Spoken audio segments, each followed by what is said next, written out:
The 93X Half-Ass Morning Show podcast is sponsored by Standard Heating and Air Conditioning. Take advantage of Standard Heating and Air Conditioning's HVAC Black Friday specials and save up to $1,500 on a furnace and AC combo or $1,000 on a new boiler. Check out the hottest deals in town all through November at standardheating.com. The 93X Half-Ass Morning Show. 93. Coast to Coast Veterans Day, we're remembering the sacrifices of U.S. service members. I was involved in Vietnam when we first arrived. We could see the explosions off in the distance. Concussion grenades knocked me out, and I was unconscious for quite a while. Then they threw another grenade in, and this one knocked me down. Today, Veterans Day, as we do every year, we take that moment to embrace the gentle heroes of Vietnam and of all our wars. Honor military servicemen and women. Service and sacrifice. They risk their lives for their country. Let's say a big thank you to all the veterans. Happy Veterans Day. Ladies and gentlemen, thank you for your service. The weekend.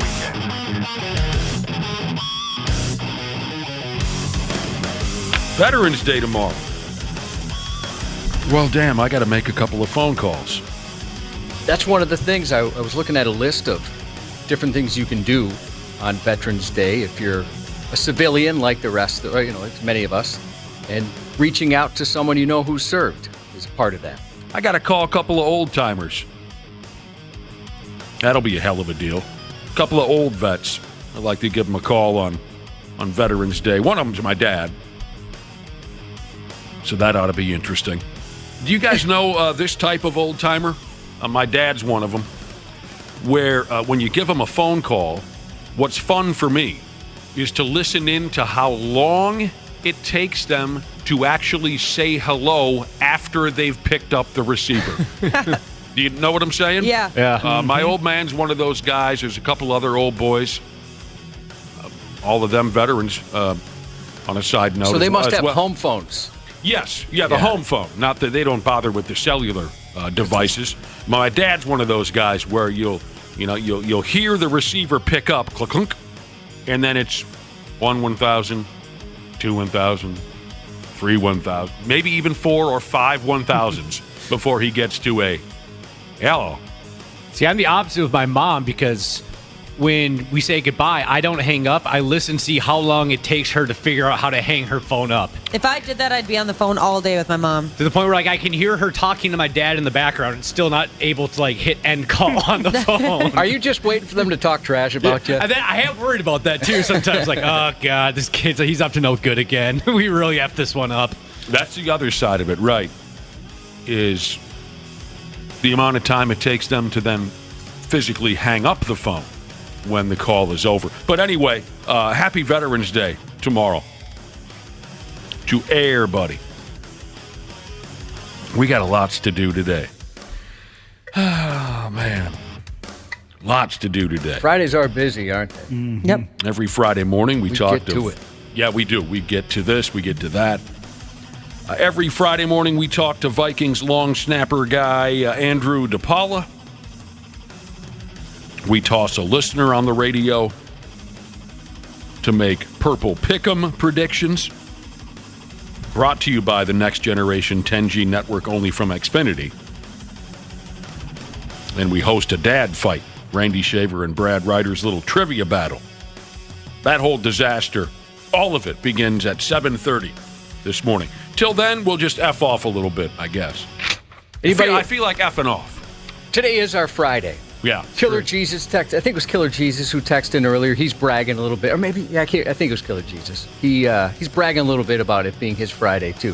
That feels pretty good. Lucky him. Anybody going to sing any karaoke over the weekend? No. Boy, I haven't done it. Well, your name isn't Wapple. Josh, I retired from karaoke. I've only done it once. 1993, our lock-in party for senior year of high school. Oh. Only time I ever did it. What'd you hit? New York. And part of it was the performance where they had this giant box of props that you had to incorporate, right? Mm-hmm. It wasn't like a thing. So me and my buddy, we won the night. So I figured, why not just go out on top? There you go. Smart. I used to annoy my neighborhood bar with karaoke damn near every Friday night. But I retired. Do they still do it every Friday night? Yep, I'll get a face full of it tonight. sometimes Every Friday night they do karaoke still. Yes, Wapple? Sometimes we're down on Concord Street in Inver Grove Heights. So Why? like jerseys and stuff like that. So sometimes we go to Celts, and they always do karaoke. I remember those two joints. I used to bar gig at Jerseys. Man, I used to raise hell at that place. Yeah, that was Stay out really all big night. with this radio station. For Oh, we were at Jerseys all the time. Then we'd go down the road to the Boom Boom Room. So anyway, why do you ask about karaoke? Do you guys know what a viral video is? I think so, yep. I believe I do. So there's one going around. There's a couple of guys who sang some heavy metal at a karaoke bar in Kentucky Saturday night. But what they didn't realize is the elderly DJ was going to get furious. He wasn't having any of it. And he goes off on a couple of guys. He was mad about the screaming. So, again, he's the one running the whole ordeal. He decided he shut it down early for the night. And he was also pissed that people weren't tipping enough. And he goes off on these guys. Hi, everybody. Nobody's going to holler at my microphone. I'm sorry. You go, no. It blows my speakers out. Laugh. It's funny. There's no reason to do that. But you damaged my equipment. Dude, when did you say there were rules? What do you mean common sense? You don't scream and you're a microphone. Rules over there, Turn it on. It's time for me to go. It's funny. Everybody laugh. It's funny. Show you how much money I made my tip jar. $13. 5 hours. $13. And these guys think it's funny. That's an old guy who's had enough. Yep. Yeah, oh my gosh. He said the DJ said he's never going back to that bar. He's never going to play or host karaoke at that bar again. Yeah, Grandpa cracked, didn't he? The video is pretty funny. It's on 93x.com. Karaoke lifer just finally had enough. Wapple, aren't you a Falling in Reverse guy, a fan? Yeah. That's what they were singing, this song, Goodbye Graceful. Music has been taken out of this portion of the Half-Assed Morning Show podcast for licensing reasons. And just about that much is how much the old guy could take. There's a guy at Celts, and he's like my age. Again with the Celts. Yeah, he'll sing Falling in Reverse Zombified, and he'll scream. Does he sound all right, or is it? He sounds really good. Is that the time you go to the bar? Sounds good. He sounds good. I can't remember. He was from a local band, too. He was the singer of it. Oh, that helps. Mm-hmm. So the guy that posted the video, it was his first time ever doing karaoke. He said he doesn't think it could have gone any worse. And I don't know why, but he also, in the video, he describes his buddy, the guy that was screaming in the beginning of that clip. He took 3 gravity bongs. I don't know why he put that information in there. And was in complete shock, I guess, by the guy's reaction. Nobody expected that. Yeah, Grandpa Karaoke, he folded there, didn't he? Yeah, I love that he's mocking him. Yeah. That was a flip out. That was a massive flip out. Yeah. That was a meltdown. Yeah. That was a giveaway, whatever you want to call it. I like the dopey dude. That was like, when did we figure out there were rules or whatever he said? When did you say there were rules? Yeah. Whatever his comment was. He sounds so dopey. Now, I wonder if you're an older karaoke host, you guys can explain this to me. I'll do my best to explain it. These days at karaoke, the karaoke host can download anything. Yep. Okay? And that just came about recently. Where you remember for years there was a book. Yep. You had a hell of a lot of pop songs, a hell of a lot of country songs, and maybe 5 or 6 hard rock songs.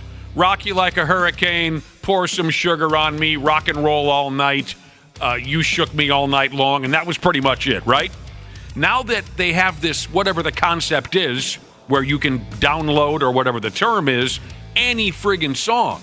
And metal fans like these guys Josh just played for us can download these screaming, brutal metal songs and request it. I bet you if you're an older karaoke host, you miss the old days. Yeah. Mm-hmm. Because not a lot of those old folks want to hear that screaming and yelling. I wonder if older karaoke hosts are saying, damn the technology. We never used to have to put up with these screaming metal people, but now we do. What's with this tip jar? I never knew that. I've never been to a karaoke show where the karaoke guy had a tip jar. I've seen that. Me either. Okay, You have seen it? Yeah, absolutely. Oh. And then also, if you want, there's a long line and you want to get up there and you go hand them your slip of paper with a $5 or something, then you'll get up quicker. None of the karaoke bars I've been to have ever played that game. Yeah, me neither. I think that's kind of cheap, to be honest with you. So whoever's got the most money can just sing over and over and over again. It's right? almost like touch tunes Yeah. at that point, where you can just skip people's Fast songs pass. for paying more money. But I have experienced karaoke Nazis before, meaning where the host is very strict on what can and cannot be done. And I get it. They have expensive equipment. They don't want it to be ruined. And I get that. If you're swinging the microphone or being reckless, I totally get it if you're the karaoke host, where you're going to say to someone, hey, settle the hell down. This is my stuff. I have to pay for it. Yeah. But I have seen a few of them take it too far. It's been a while since I was at a party where they had a karaoke host, and nobody did it. I felt kind of bad for him. He sang a ton on his own, and by the time I left, there was still nobody. There was a really drunk lady that was close a few times, and then she chickened out. Oh, that's too bad. There's a host in my neighborhood who he has one rule, and that's no swearing. And he's very adamant about this rule. You cannot swear up there. Yeah, the regular karaoke guy at my neighborhood bar, that is one of his golden rules. Don't be cussing into my microphone. And I get that. Does the karaoke guy have to sing? Because everyone I've seen, and it really hasn't been a lot. It sounds like you guys have plenty of experience. But they usually lead it off, and if it's slow, they'll jump in there and sing a tune or two. Yeah. That's what I've seen every single time. Same here. Absolutely. Okay, then I could never host it. Well, the annoying part is when there's a huge group of people that are all waiting their turn, but the host still feels the need to go up every second or third song and doing themselves like, we're not here to see you. This isn't a show. This isn't a talent showcase for you. Okay, I could see how that'd be annoying. Unless they were incredible. Right, but usually it's just, they do it like, who said, to just kind of entice people, to get people like, oh yeah, that's fun. Let's do some karaoke. DJ Done Messing Around Jesus said, as a DJ, I know for a fact those vocals will not damage the equipment. The old man just wanted an excuse to leave. He was just I think he didn't like the music. Having a bad night, and he didn't like the music. Karaoke stars are interesting people, don't you think? Yeah. Every bar that has a karaoke night has their own karaoke stars. My neighborhood bar is no different. And I got really pissed off one night, and it kind of falls into how we started this conversation. A few metal guys want to sing their screaming metal song. The old-timer karaoke host can't handle it, you know. At my neighborhood bar, there were a couple of karaoke stars. And, you know, they were very good singers, of course. And the crowd every time loves them. And, you know, there's always newcomers that will watch these quote-unquote karaoke stars and go, wow, you're great. Well, what happens after time is these karaoke stars who are just up there singing other people's music, they start to fall in love with themselves. They start to think that they're really a star. And the night that I got really pissed off was a couple of the karaoke stars at my neighborhood bar. They love all the adulation when it's their turn, and they make sure it's their turn quite often. Okay? My buddy, Josh knows him real well. You guys have met him. Curtis, right? Oh, nice. Curtis likes to get up there and sing metal songs. None of this screaming, whatever, falling down a hill. What was the band you said? Falling in reverse. None of that. He likes to sing the Scorpions, Rock You Like a Hurricane, Still Loving You. Sometimes he likes to sing Symphony of Destruction by... I was just going to ask, like, does he go as heavy as Metallica or Megadeth? Yes. So he does do some Megadeth. If it's available. And here's the thing about Curtis. Here's the good and the bad thing about Curtis when he signs up for karaoke. He sucks. Does he know he sucks? Oh, absolutely. Okay. Absolutely. But, so maybe you had to be there, but the karaoke stars have sang 3 or 4 times, and they sit right in the front row, so it doesn't take them long to get up there for the spotlight to get on them. Curtis's turn comes up, and he starts singing Still Loving You by the Scorpions, and it sucks, but it's also beautiful. Doesn't matter. You don't have to be a friggin' good singer to sing karaoke. That's the beauty of karaoke. Exactly. Curtis starts to sing, and it sucks, And what do the karaoke stars do? They walked away. Oh, jeez. They refused to sit and watch him do his thing because they're up here, right? And Curtis is down. I was so pissed off. Now, they're elderly people. I didn't want to be, the 40-year-old guy to walk up to a couple of old people and say, kiss my ass, you self-centered bat. But I wanted to. They walked away until Curtis was done, and then they returned to their seats. Oh, my gosh, now that's so we'll gross. sit. I just wanted to punch him in the face. I suppose some of the most popular shows on TV are essentially karaoke shows, right? In American Idol, The Voice, The Masked Singer. Yeah, I never even thought about that. I didn't until this very second either. That's what the hell those are, aren't they? They're karaoke shows. It can still be a lot of fun. Absolutely. Karaoke can still be a lot of fun. I just don't play with it anymore because I think I piss people off. They saw too much of me for a while there. I had an ex who was a very, very good singer, like classically trained, took voice lessons, a cappella, all that stuff. She was amazing. And we'd go up and we'd do a duet together, like as an intentional bid. And she would be killing it, like Sonny and Cher, I got you, babe. So she's doing great. I'm like, I got you, babe. You were struggling? Yeah. Would you try? No. I can't sing anyway, but even if I tried to sing, it would still sound like garbage. But then we'd do this bit where I'd look at her, I'm like, hey, what are you doing? Come on, pick it up. You must really suck at singing if you can't do Sonny Bono. Yeah, probably. Well, then, you guys experienced this where the karaoke host is the worst singer in the entire bar? I haven't. That's hilarious. Yeah, that hasn't happened to me. Dude, I met a girl years ago. Hot little number, by God, Cubby. Wah-wah-wee-wah. She was a singer in a band.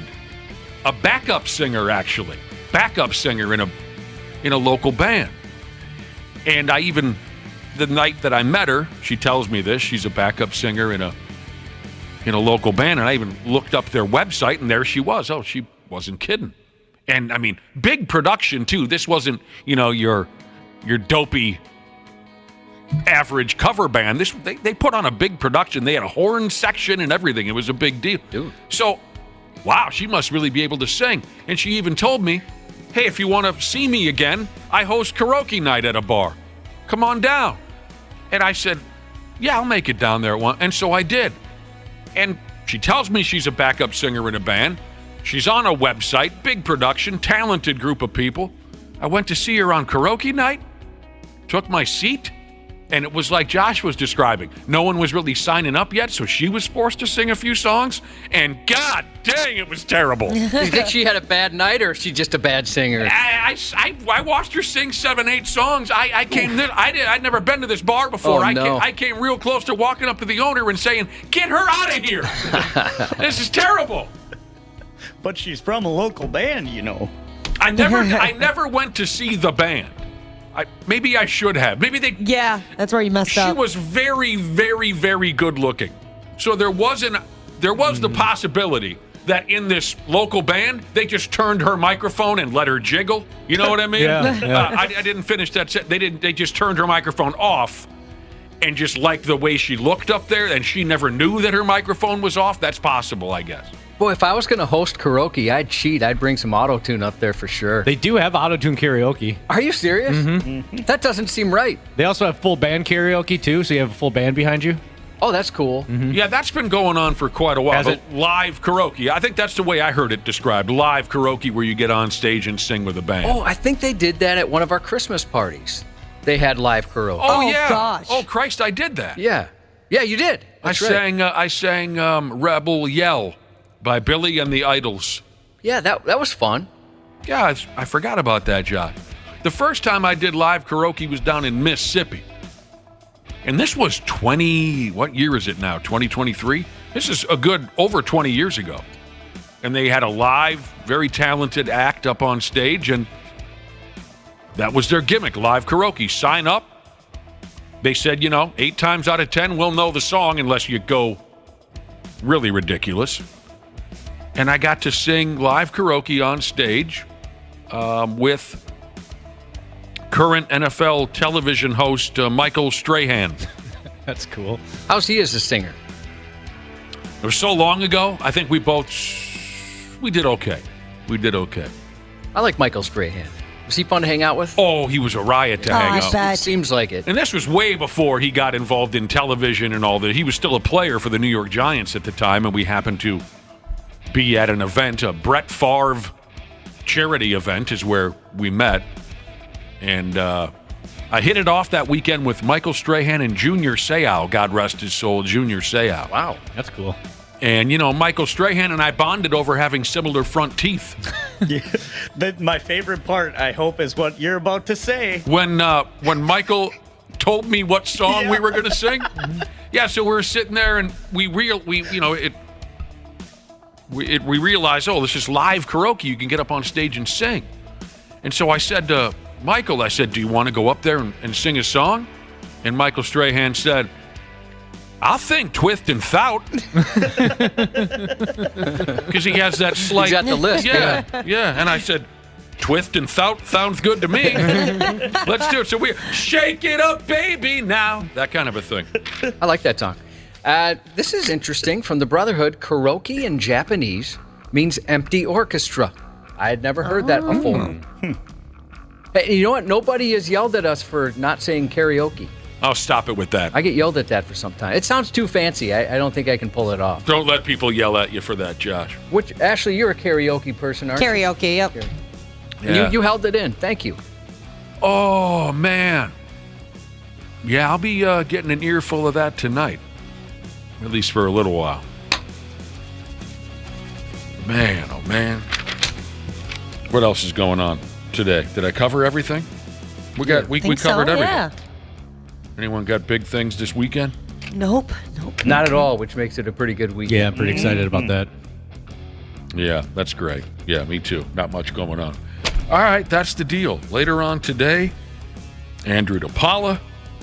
Some folks call him D-Po. He'll chat with us about the Vikes game this weekend at home against the New Orleans Saints.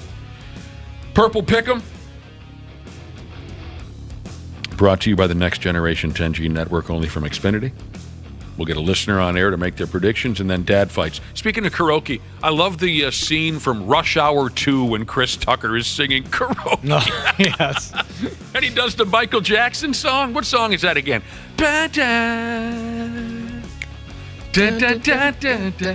Something. He's so good. Have you ever seen Chris Tucker do Michael Jackson? Yes. God help us. Oh, don't stop till you get enough. Give it. Oh, okay. Don't stop till you get. Rush Hour 2. Jackie Chan, Chris Tucker, 1999 or something like that. Brother, it's a great scene. We'll be back in a minute here on the Half-Assed Morning Show. Half-Assed Morning Show. They're loud. They lose control. They do their little circus act. They're a nuisance. 93X. Did you know that Standard Heating has over 700 years of combined experience in the heating business? Now that's a lot of brain power. Hi, Corey here. As the call center manager at Standard, I'm proud to be able to work for a company that provides top solutions and experiences for our customers. Ashley, tell us more. Take advantage of Standard Heating and Air Conditioning's HVAC Black Friday specials and save up to $1,500 on a furnace and AC combo or $1,000 on a new boiler. Check out the hottest deals in town all through November at standardheating.com. Former Navy SEAL Sean Ryan shares real stories from real people from all walks of life on The Sean Ryan Show. Tennessee Congressman Tim Burchett. Where do the majority of UAP sightings happen? Yeah, military installations, but I couch that. I mean, if they're going to fly here and check something out, they're going to see where our best and brightest are, I would assume. They asked me about seeing any UFOs in Washington, D.C., and I said, no. I said, there's no intelligent life around here. The Sean Ryan Show on YouTube or wherever you listen. Stupid news on the Half-Assed Morning Show. Yeah, we just ran an ad for some kind of medication. I could hear it in my headphones. Speaking of being medicated, you know who's high as F right now? Who that? Cubby. Oh, nice. That's right. Yeah, I forgot. I'm so high, I forgot. He didn't smoke any grass or anything cool like that, but he high. Oh, yeah, Josh high. Why are you high, Josh? Well, I took a Sudafed last night and one this morning, and I forgot. It messes me up. I'm one of those folks that get really affected by it. And I didn't think about it until I took the second pill, meaning I had one last night and one this morning. He's nodding off during commercials over here. Yeah, immediately after this morning, I thought, what have I done? Josh, hi. So, come on, keep me entertained. I'm going to do my best. Okay. Just get a black light and something to look at. All right, not going well so far. Keep me entertained, I said. All right, it's, as I've heard folks say these damn days, time to suck today's chili dog. In this case, it's specifically the stupid news chili dog. I've heard it said that way. You guys heard the same thing before? I like those sayings, Yeah. yes. Cute, right? It's cute. Let's meet the dangerous imbeciles that make up the Friday edition of our stupid news. Here's the deal. We're starting off in Sydney, Australia. Oh, Sydney, Australia. Kiss played a series of sold-out soccer stadium shows in Sydney back in 1980. You can look that up later if you like. They received the key to the city from the mayor of Sydney, I believe, Josh. Oh, I bet that was pretty cool. It was cool. They got the Taylor Swift treatment, it appears. Oh, is that she? Everywhere she goes, she gets the key to the city? Oh, yeah, they'll name the city after for a day. Kiss, by the way, just announced on their very last show, you can watch it via pay-per-view for $39.99 if you're interested. You're shaking your head no. I would have been interested 20 years ago. But it's for sure their very last show? Who knows? I feel like I've heard that before. Who knows? I hope so, because the last time I watched them, they were absolutely terrible. Sydney, Australia. We found a guy who really doesn't like movie spoilers. That is definitely a thing, right? I mean, people get very upset. One police officer put his gun to the head of another police officer because that second cop threatened to spoil all of what happens in the latest effing Top Gun movie. That's not cool. It's been out a few years. The cop... Good thing you don't work with this guy, Nick. I mean, you love spoiling movies and TV shows and endings of things. I'm tired of this. Spoiler alert. That's my least favorite saying of the last decade or so. No spoilers. I hate that. I hate Let's Go. I hate Epic. I could give you the whole rundown, but yeah. Oh, we know. We're from Pick 6. Yeah, I do love to spoil programs and movies, and you're going to have to grow up and just deal with it. The cop who had a loaded gun pressed up against his dome, he quit. This disaster ended up being settled in court. The cop, acting reckless with his weapon, is a fella named Dominic Gaynor. He has admitted to pointing his gun and threatening to shoot the other cop named Morgan Royston at the Sydney police station last year. Yeah, someone puts a gun to my temple. I might think about quitting, too. Gaynor, the obviously dangerous moron, he was on duty behind the front desk at the police station on the night this nonsense took place. He's behind the front desk. At one point or another, Royston comes a-strolling in, and he's talking about the Top Gun Maverick movie, which he had seen the night before. Gaynor asked Royston not to ruin the movie. Don't spoil it for me. Royston, very likely just busting balls, said, quote, "Oh, I'll spoil it for you." He's joking around. Gaynor responded by saying, "Don't spoil the movie, C-word." He dumped the C-word on him. Whoa, which 0 is to 100. Always a keeper. I wonder if, you know how like in England it seems like they throw that out like it's no big deal? Yes. I wonder if it's the same in maybe Australian Jesus can let us know if it's kind of a similar thing where here it stops traffic. It does. But you're right, in England it's no big deal. It's always a head turner when you dump the C-word on somebody. Gaynor then threatens to shoot Royston. He was laughing at first, and then he removes his gun from his holster. He pointed it at Royston for about 5 seconds, witnesses say, for about 5 seconds, with his finger off the trigger. And this Royston guy was so bothered, he quit. He said the incident forever changed his life and made him lose all the trust and admiration that he once had for the police. He didn't really know what to do at first, but eventually he said F it, and he reported the incident to a supervising officer around a week later. He was scared. Yeah, that's crazy. He says that in the months after the incident, He's had issues with anxiety, depression, and having regular nightmares of being shot and killed. Idiot Gaynor pleaded guilty to carrying a firearm in a manner likely to injure a person. Idiot Gaynor's lawyer said that he was otherwise a, quote, fantastic member of the police force, and he's very remorseful, if that matters to anybody. That matters. What a tool. If I were the dude who had the gun pointed at me, I'd be so effing pissed off, I'd likely do something I couldn't come back from.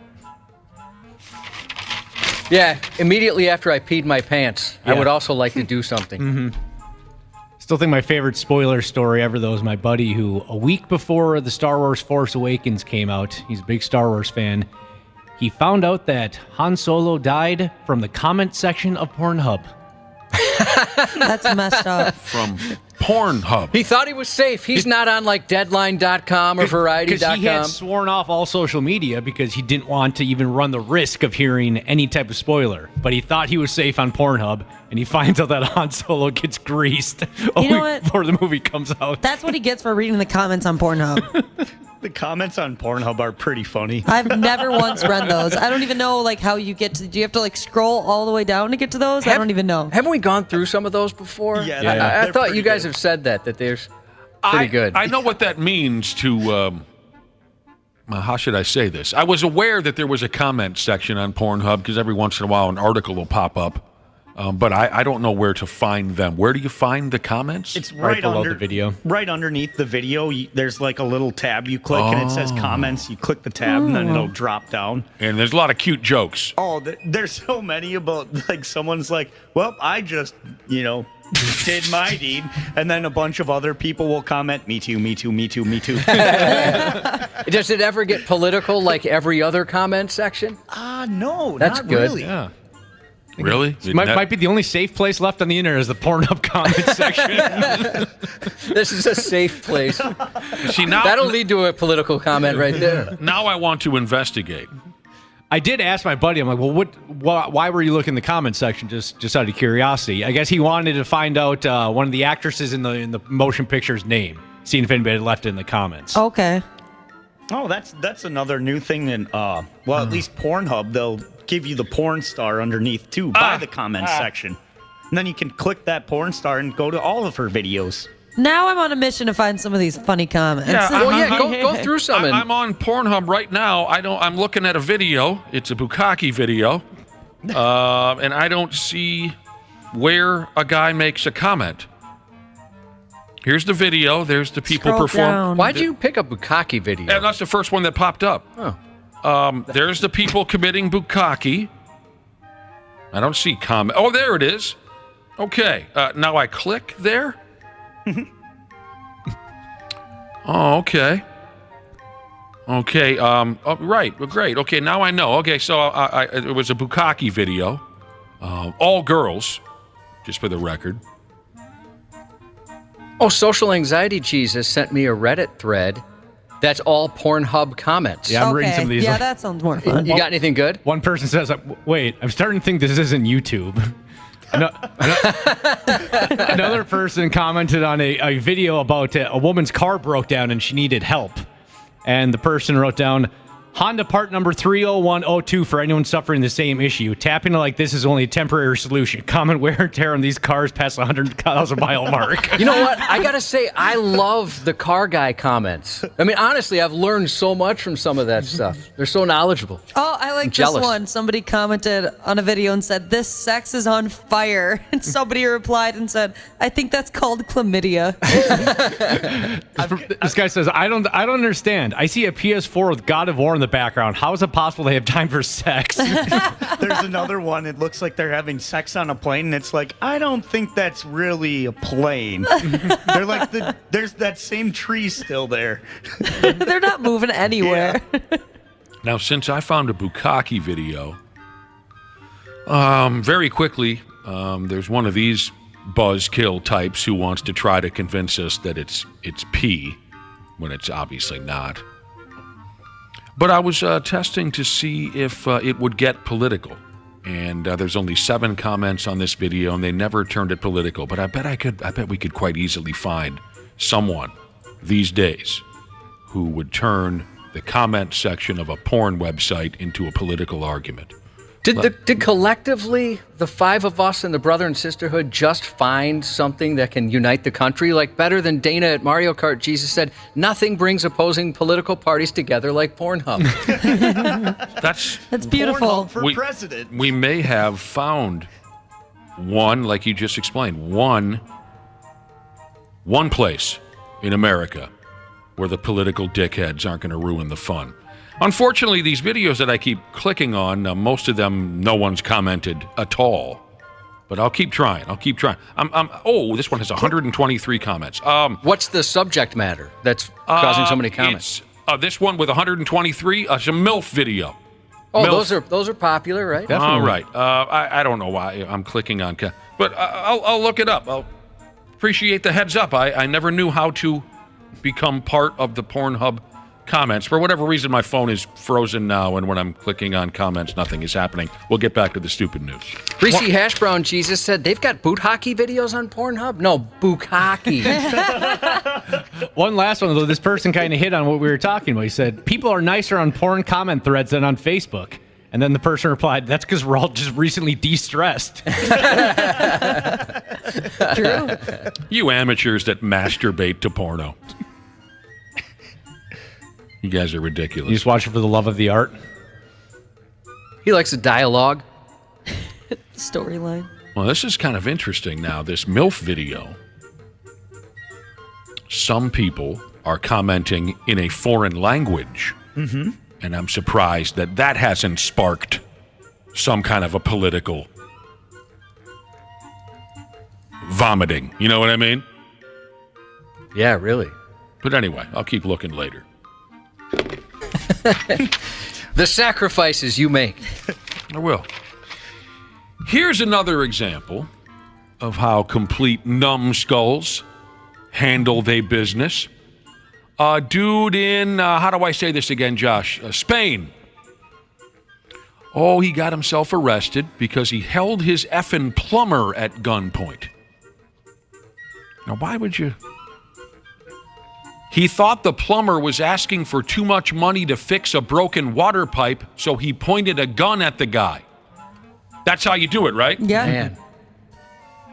You know, the plumber just trying to make a damn living. He gets a call from this dullard. You know, can you help me? I've got a busted water pipe. And the plumber says, well, hell yeah, that's what I do. I'm a good guy. I'm a plumber. I'll be right there. The plumber gives dumbass an estimate of the cost to fix the pipe. And this dildo flies into a rage like a child. He pulls out a gun and threatens to kill the plumber. And it was only an estimate. You know, maybe the plumber could have tried to loosen this gun-humping lunatic up with a joke. You want to hear my favorite plumber's joke? Yeah? Yep.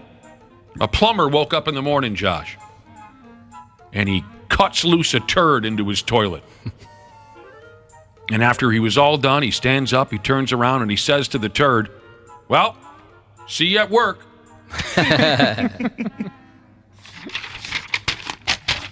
All right, so back to this poor bastard plumber dealing with a gun pointed at him. Eventually, all the noise from this sick maniac with the gun hollering and screaming caused his neighbors to call the police. And the cops showed up. And the plumber must have been thinking, well, thank God the police will handle this friggin' puke bag and I can get out of here and live to fight another turd another day. But no. When the cops got there, little pee-pee pants with the gun refused to release his plumber prisoner. And he went ahead and threatened to detonate a butane cylinder if anyone tried to get through his front door. This has really gotten out of hand. Come on! I bet the plumber could disarm that. I bet he could. Here's the good news now. At one point, Pee-Pee Pants appears in the window of his house with the plumber hostage. You know, to kind of show the cops, I got this guy, I'm not letting him go. Sniper time. Well, yeah, that could have been perfect timing for a snipe. But he walks in front of the window with his plumber hostage. The cops, this is brilliant to me. This is so fascinating to me. the cops are able to get a good look at his firearm and see that it was nothing more than a replica. That's fascinating to me that you could be able to recognize that. Yeah, unless it had an orange tip, I'd be lost. Yeah. With that knowledge, the cops rushed in on it. They rushed in and beat this sumbitch to a pulp. And the plumber might have even gotten a couple of shots into this guy's jaw before it was all said and They done. better have let him do that. I do love that when they walk him down the station's most slippery staircase. That's one of my favorites. These guys that deserve it. You got us out here all day long because you got a plumber hostage. When we get in there, we're going to beat your ass. PP Potty Pants is in police custody and probably will be going away for a long damn time, and he deserves it. That is so cool to me. Dildo walks past the window with his weapon, and the cops are able to say, well, that's a blankety-blank this-ity that. That's not we don't have to worry about that. That is awesome. Let's go beat his ass. Ass skinning chainsaw packing Jesus said when his brother was in third or fourth grade, he came home from school and said they played boot hockey at school. He meant boot hockey, but he said it so close. Looking at me a little funny. That'll freeze Mom in her tracks, you know. You played what at school today? Bukkake. I wonder if any of our parents know what that is. And I'm not saying like from experience, just in general. My parents have no idea. I'm hoping my mom has no idea. Are you friggin' kidding me? They probably call it something else. Your folks know. Saturday? My folks wouldn't know. They're too old. Ashley, your folks are still young. They know. They are? I bet, Dana, your dad must know. And the reason I say that is he was a high school teacher. Oh, right? Yeah. He must have heard it. Mm-hmm. Now, I've never been a violent vomit bag thief. But if I decided I was going to go that route, keeping a low profile before, during, and after I robbed innocent people would be a top priority. Here's a guy in Virginia who never considered the low-profile approach. He goes around town robbing folks at knife point while he's got 3 effing parrots standing on his head. The Virginia Bird Bandit is what the locals call this douchebag. What the hell's the matter with this dork? You're almost certainly the only guy in town wearing a big cowboy hat with parrots standing on it, but you just go ahead anyways with the robberies and whatnot. He's got some parrots on his head. That's so cool. The Bird Bandit guy, he has the name of Hector Rios. He's been charged with robbery. Police say that Rios allegedly walked into a McDonald's restaurant in Fairfax, Virginia back in August and pulled a knife on somebody. He took their monies. And all the while, 3 stupid parrots are standing on his head and whatnot. The birds are squawking up and down, making a racket.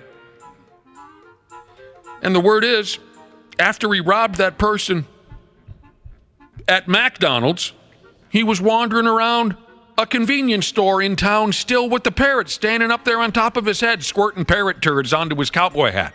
No outfit change after the robbery, nothing. Man, these parrots don't want to be involved in this. No, they don't. So I hope they're obviously, narcs.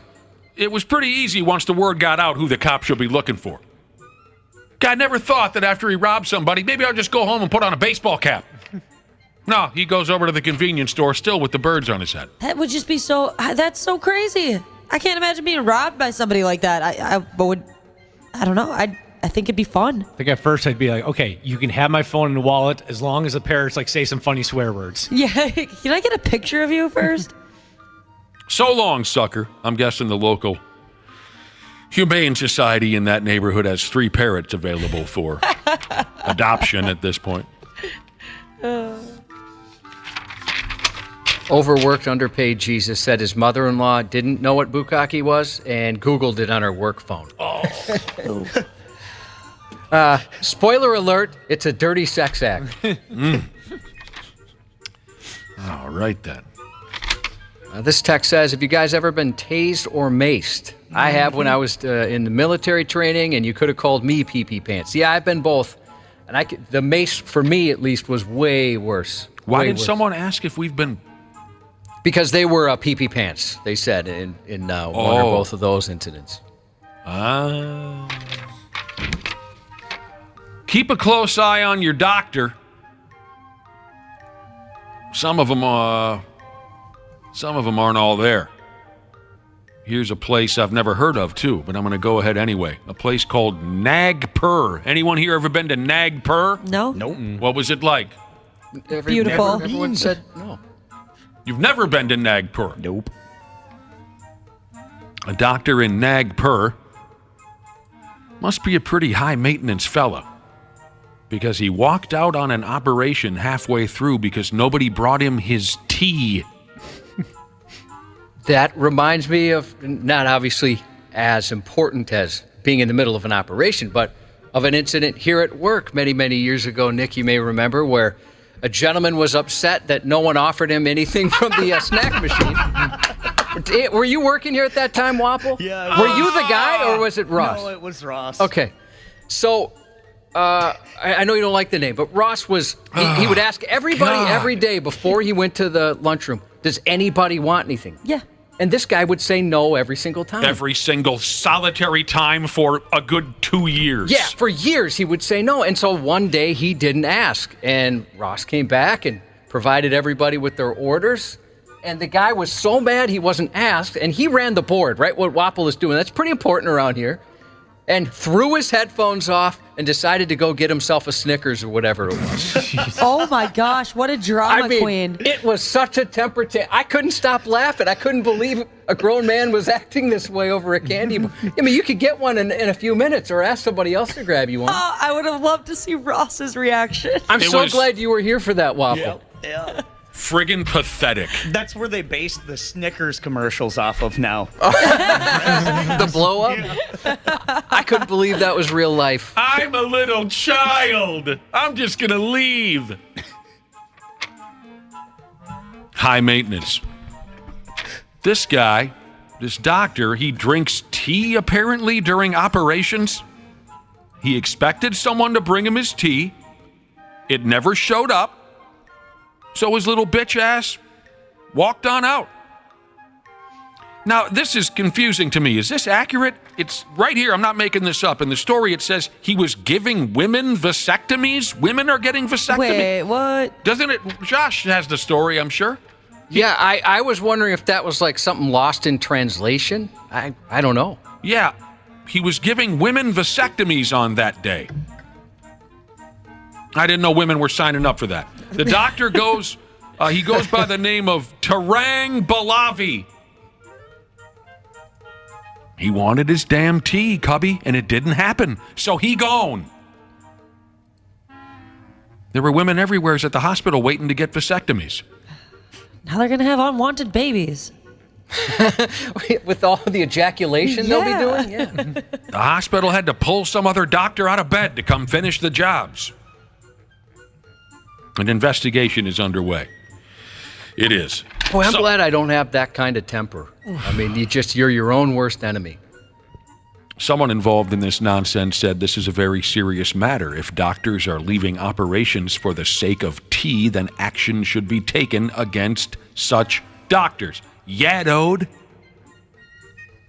I know a gal who talks like that. That's how she would have responded to that. Yadode. Does she work in this building? Yes, she does. Yeah, I know who it is. Oh, no way, it hold. Okay, so when it comes to the surgeries like this, right, to stop procreation, somebody says with females it's called getting spayed, men it's neutered. Neutered. Yeah, for humans. This person says, my wife has the balls in my family, so you could probably give her a vasectomy. Oh. That can happen. All right, where else are we? Where are we doing? We're doing all right? Yeah, we're doing all right. No one in our listening audience has ever been to Nagpur. None of you guys? Nobody. That's surprising. Well, you know that what? Shocks the hell out of me. Medical device Jesus may have been there. He's never been to Nagpur. He's been to India. You know, he's Indian. Well, one listener says, well, I've been to Anoka. That's what does that have to do with anything? We're talking about Nagpur. You folks know I'm not much for that air travel.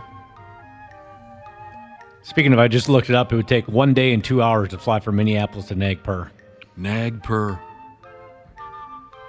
Air travel, I'm not a big fan. But this might be worth it. if I can drag my 82-year-old dad off his easy chair, maybe it's time he and I head to Las Vegas this weekend, because there's a joint out there that's dumping free lap dances on veterans for Veterans Day. Would your dad go to a strip club with you nowadays? Oh, yeah. You think he would? Oh, yeah. I could just sit back with a cold beer and watch the old man get pummeled by 20-year-old topless women. So you'd even get lap dances, you think? He'd have no choice. He can't move around very well anymore. He'd have no choice. I just keep throwing 20s at these ladies and saying, "Get him!" That'd be a nice Veterans Day surprise for the old man. I'd be willing to jump on an airplane for that. He and I in Vegas over there at the, how do they call it? The Crazy Horse Part 3. That's the joint who's tossing out free lap dances to veterans. I hope they're not too freaked out by his missing fingers. And don't make any jokes about my dad, quote, losing fingers at a strip joint. That's terrible. Oh, I'm going to stop my text. I just started texting. But he is missing digits. I hope they're not too scared by that.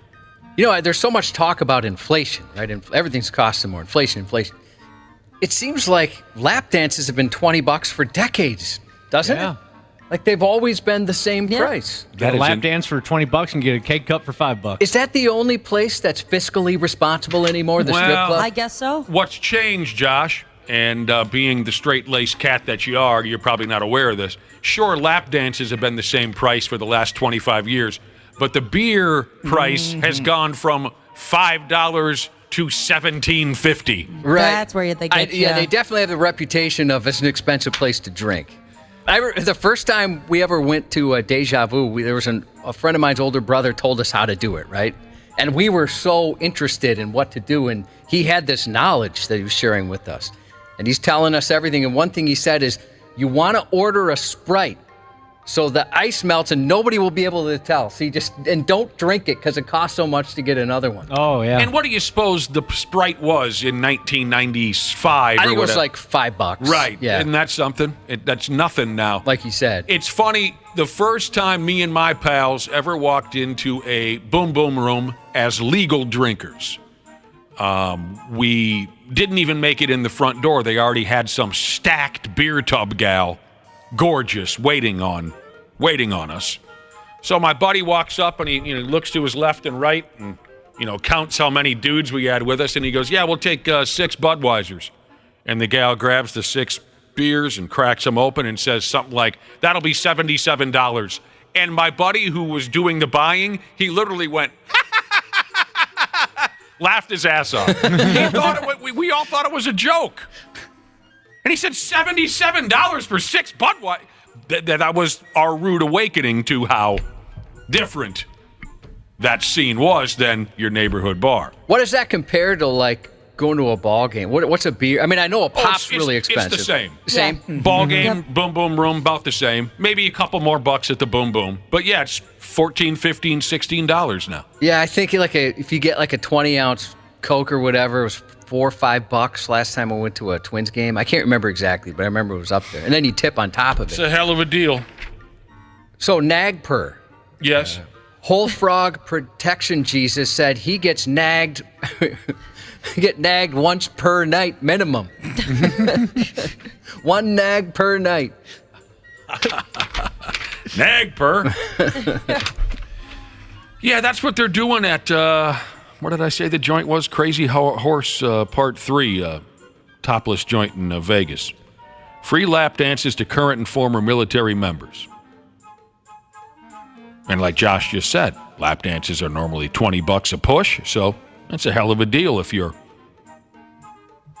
82-year-old Vietnam veteran father wants a lap dance. He's saving a few bucks. This isn't the first time that the club has gone this route. Back in May, they advertised a Military Appreciation Month, where veterans and active duty members were treated to free cocktails and beer. I like that they do that. I like when businesses do this kind of thing. Same here. It's the right thing to do. Big D Trucker Jesus said some places have a minimum of 3 dances now, $60. Have you heard of something like that? Oh, for God's sake. I don't think I could handle 3 dances unless they were very short songs. Yeah. This person says, I don't know if I got a lap dance. I think there would definitely be some inflation going on.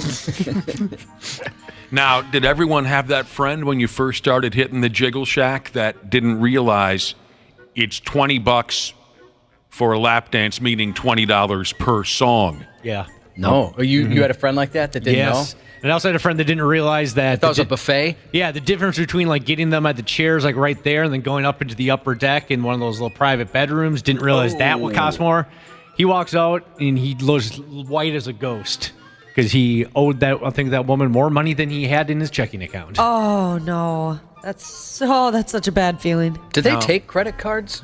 I have no idea. I suppose you could go to maybe the cash machine and take a cash advance. Yeah, maybe I imagine they have a way where they can take cards now, right? Where do you swipe it? Yeah, I was thinking, what if they just carried one of those little connectors that I know there's plug in some your phone? There's some way to do it, Josh. I've never done it. I just use cash money, but a friend of mine has certainly drained his credit card a few times. Speaking of the situation where you don't realize that it's not you give the girl $20 and she dances for as long as she likes you for that $20. It's $20 per song. And my buddy Todd, who runs a little hot, he does. I just told you a story about Todd a week ago off air with the Revenge with the boat trailer. Oh, that's him, huh? Todd's crazy. Yeah. Todd's been crazy since he was a kid. He's got a temper. And Todd sat down at the Boom Boom when we were young guys. Gives the girl $20. He was over there for nearly a smooth hour. And next thing we know, we see Todd is being thrown, physically removed from the building by the bouncers, and we come over and say, what's the problem? And Todd's over there saying, they told me it was $20. And then when it was all over, the gal said I owed her $375. And I'm not going to take this. And he didn't get it. And he flipped out when he found out that the hour's worth of lap dances were all being counted up. He was going to go to jail that night, but he didn't know. That would be quite a shock, wouldn't it? That wouldn't totally feel good. Confused. And I was worried because Todd doesn't back down. Todd once tried to kill a guy with a Long John donut. Interesting. Remember that story, Wapple? No, I don't. Guy wouldn't shut up, so he force-fed him a Long John donut, and the guy was suffocating and dying. Guy wouldn't shut. Todd told him, he said, if you don't shut up, I'm gonna kill you.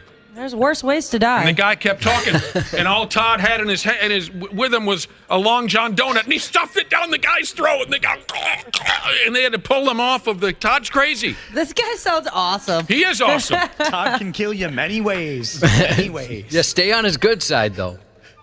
Do I have time for this last one? This would be embarrassing. I bet it would be.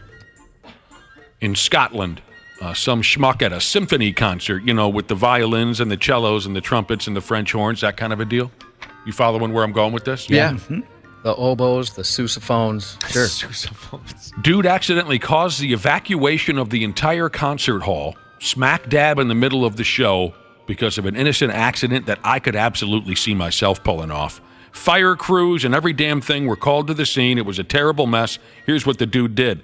He told the local newspapers he was trying to leave the show earlier than everyone else because he had to catch a train. He's trying to sneak out of the joint quietly. It's dark in there. He can't see jack squat. There were buttons on the wall to trigger doors to open. Instead, he hit the effing fire alarm button. Guy. The entire joint clears out. He's standing there with his dork in his hand. He feels very sorry about this. He feels like a total jag-off. He's sorry for the waste of the resources of the Scottish Fire Department. He said the symphony was in their last few minutes. I ruined everything. I managed to open the door and walked away. I felt terrible. I still feel terrible. This poor guy. Yeah, he seems like a good guy. That's too bad. I ruined everything. The best quote from the guy, he told the papers, I can be a bit dim-witted on occasion. I kind of just want to give him a hug.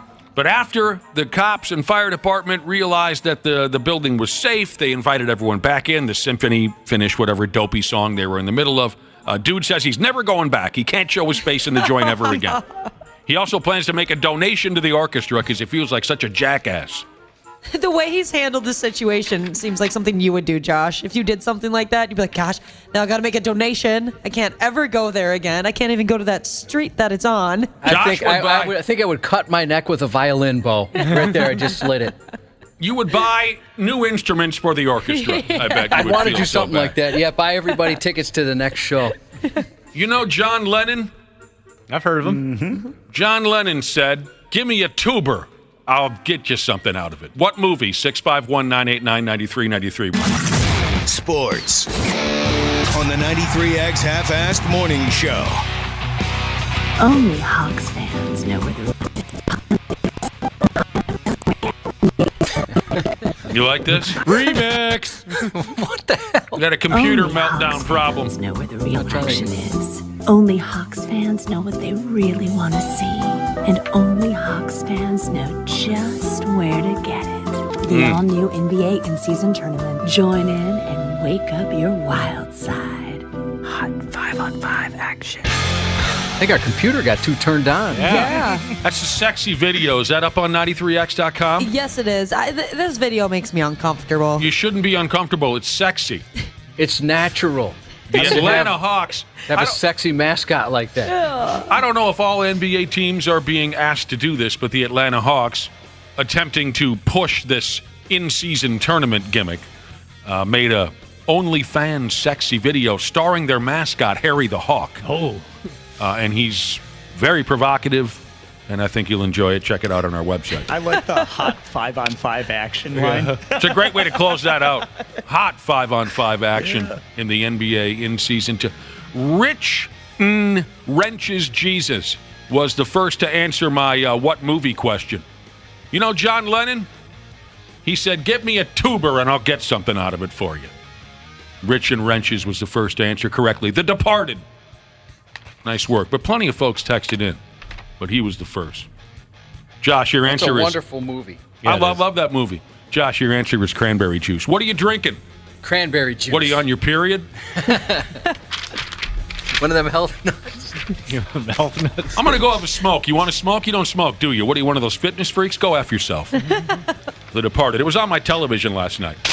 The New York Rangers got revenge on the Pigs for embarrassing them last weekend in St. Paul. The Rangers picked up a 3-1 win, 4-1 if you count weak-ass, disrespectful, empty net goals. The boys are at the Buffalo Sabres tonight, and then home versus Ryan Suter on Sunday. Is anyone lucky enough to have tickets to go see Ryan Suter on Sunday? No. All kinds of things going on this weekend. Wolves are in San Antonio tonight. Golden Gopher football's at Purdue tomorrow. Golden Gopher hockey's at Michigan. We got plenty to do here in a half hour. We'll talk to Andrew DePaola. We'll get a listener on air for Purple Pick'em, sponsored by the Next Generation 10G Network, only from Xfinity. And we'll have a dad fight between Brad and Randy. Josh's news is coming up. Half-Assed Morning Show. They're loud, they lose control, they do their little circus act, they're a nuisance. 93X. Did you know that Standard Heating has over 700 years of combined experience in the heating business? Now that's a lot of brain power. Hi, Corey here. As the call center manager at Standard, I'm proud to be able to work for a company that provides top solutions and experiences for our customers. Ashley, tell us more. Take advantage of Standard Heating and Air Conditioning's HVAC Black Friday specials and save up to $1,500 on a furnace and AC combo or $1,000 on a new boiler. Check out the hottest deals in town all through November at standardheating.com. Get an inside look at Hollywood with Michael Rosenbaum. Let's get into the fascinating, wonderful Bonnie Wright. Oh, yeah. Ray Fiennes was the most chilling actor to work around. He wasn't funny and making jokes. No. A little bit, but in, like, Voldemort way. Did you feel like he got very little direction? They let him do what he was doing? I'm sure he was probably the type of actor that would go kind of quietly and speak to the director rather than What am I doing space. wrong? What do you want me to do? Inside of You with Michael Rosenbaum. Wherever you listen. Half-Assed Morning Show. 93X. This Veterans Day, we honor the many veterans who have fought to keep us safe and free. They went not for conquest and not for gain, but only to protect the anguished and the innocent. To our nation's veterans, for all that you do, thank you. Indeed. In recognition of Veterans Day tomorrow, the Minnesota Department of Veterans Affairs will be hosting a program honoring veterans. The event, held at the Veterans Memorial Community Center in Evergrove Heights, will have a free community breakfast for veterans and their family members from 8:30 a.m. to 9:30 a.m. The program, which features a keynote and guest speaker, will be held from 10 to 11 a.m. The 34th Infantry Division Red Bull Band providing the music. The event, which will be live streamed at minnesotaveteran.org, has been designated the official State of Minnesota Veterans Day program by the Veterans Day National Committee. Many restaurants and businesses across the country are offering discounts and free meals for veterans and active duty service members to honor their sacrifices. Here's a bunch of them: Applebee's, Arby's, Buffalo Wild Wings, California Pizza Kitchen, Casey's, Chili's, Denny's, Dunkin', Golden Corral, Great Clips, Hooters, giggity, IHOP, Old Chicago, Outback Steakhouse, Perkins, Potbelly, Red Robin, Rock Bottom, Starbucks, and Texas Roadhouse. It was on this day in 1775, the birth of the U.S. Marines, born by an act of Congress during the Revolutionary War. Celebrating the Marine Corps' birthday. Happy birthday, United States Marine Corps. Semper Fi, baby. Then in 1954, the U.S. Marine Corps War Memorial, the statue of a group of Marines raising the American flag on the island of Iwo Jima, dedicated on this day in Arlington, Virginia, to honor the Marines who've died in war. And 41 years ago today in 1982, the newly finished Vietnam Veterans Memorial opened to visitors in Washington, D.C. Washington, D.C., he says. Seen the traveling one. It's something to see. A Pennsylvania man is accused of using a hidden camera to record a woman in the dressing room of a store where he worked. I think it's terrible. I can't imagine. Like, you trust employees, you think that they're there to help you, and they're violating somebody's privacy. That's just horrible. Pretty appalling. Can't believe it. Very disturbing. I've been in there many times trying on clothes, so hate to hear it. According to court documents, the suspect, 24-year-old Jimmy Almaraz, worked at a Gap store for just 3 days. And apparently, he didn't need long to reveal he's a miscreant scumbag. He hid his phone and recorded a customer in a dressing room. When you go in a dressing room, you don't really expect someone to be watching you. I mean, I never think about it when I'm changing and trying on clothes at a store. You know, you just expect to feel safe. The report states the victim saw a cell phone appear from under the door several times for extended periods of time. The woman reported the incident to the store manager and police. Gross. Creep. I'm glad they caught him. After officers seized the phone, police say Almaraz reportedly wiped it. But suspecting the video footage was saved on another device, officers raided his apartment, seizing 5 more cell phones, 2 laptops, 2 tablets, 3 USB drives, and an external hard drive. According to police, on the night of the incident, Almaraz Google searched charges for videotaping customer without consent in changing room in Pennsylvania. You really laid it all up there. Yeah. What an absolute moron. A spokesperson for the Gap said Almaraz is no longer employed by the company. Yeah, that'll get you fired. You never give a guy named Jimmy access to the dressing room. So James, true. maybe. Jim, maybe. Not Jimmy. Authorities are searching for a man who's been impersonating a priest to gain access to churches and then rob them blind. Oh, my God. The thieving fake man of the cloth, who called himself Father Martin, is believed to have targeted multiple parishes around the country. It's sad. You would wish that didn't happen. I don't have words for that. People don't always make the best choices. According to police, Father Martin, quote unquote, researched and targeted specific churches to learn about staff members. He would claim to be a visiting priest from out of state and gain access. In one instance, the fake priest stole from a Southwest Houston, Texas church. He told a staff member he was supposed to be staying in the parish rectory. He was given access, and that's when he stole from them. Father Martin didn't only strike in Houston, though. A memo said he had been seen at several locations in Dallas and has outstanding warrants from around the country. The Diocese of Dallas confirmed the imposter recently gained access to at least 5 of their churches. Big money hanging around the church on a daily basis to be running a scam like that? Sundays might be pretty good. Oh, because the like pot they pass around and stuff? They don't pass around pot. What church are you going You're thinking to, of a actually? dispensary. Yes, they hand out the little basket there. Oh, okay. I think churches just in general have a lot of money around. Like all those cups and stuff, aren't a lot of them made of gold and all that? I don't know what they're made of. I guess so. Made of gold or silver. Made of gold. Yeah. I'm not sure what they got I around. haven't been to a church and paid attention in a long stinking time. It does look expensive, I guess, Wapple. You're onto something there. I don't know if anything in there is made of gold, but you could be right. A police officer in Canada was in the right place at the right time Wednesday afternoon, but it proved to be the very opposite for an accused armed robber. While in a business's back office about 2 p.m. as part of an unrelated investigation, a staff member ran in, advising someone had just stolen from the store. Not realizing there were cops there investigating a separate incident, the armed robber unknowingly wound up picking the wrong business to rob. Officers on scene quickly got to work hunting down the dim-witted bad guy, and within the hour, he was in custody. The 20-year-old, charged with armed robbery, possession of a weapon, and breach of probation, said he had no idea cops were at the business when he robbed them. That's so good. That is good. A South Korean worker was sadly crushed to death by an industrial robot, which mistook him for a box of vegetables. Oh, no. I'd hate to be mistaken for that. The worker succumbed to head and chest injuries after he was snatched up by the robot and then shoved on a conveyor belt. Oh, Lord have mercy. That sounds terrible. Christ have mercy. The device involved in the accident was one of 2 pick-and-place robots at the facility, which packages bell peppers and other produce for export to other countries. Surveillance footage from the Tuesday tragedy showed the man move near the device with a box in his hands, which may have triggered a response. He reportedly worked for the company that installs the robot and was sent to the vegetable plant to make sure the model was operating correctly. It just tore him to pieces. I'm going to say it wasn't acting correctly. Well, it crushed him. Oof. Hey, who you calling a box of vegetables? This makes me think, have you guys ever been to the grocery store and they have like those automatic robots that like clean?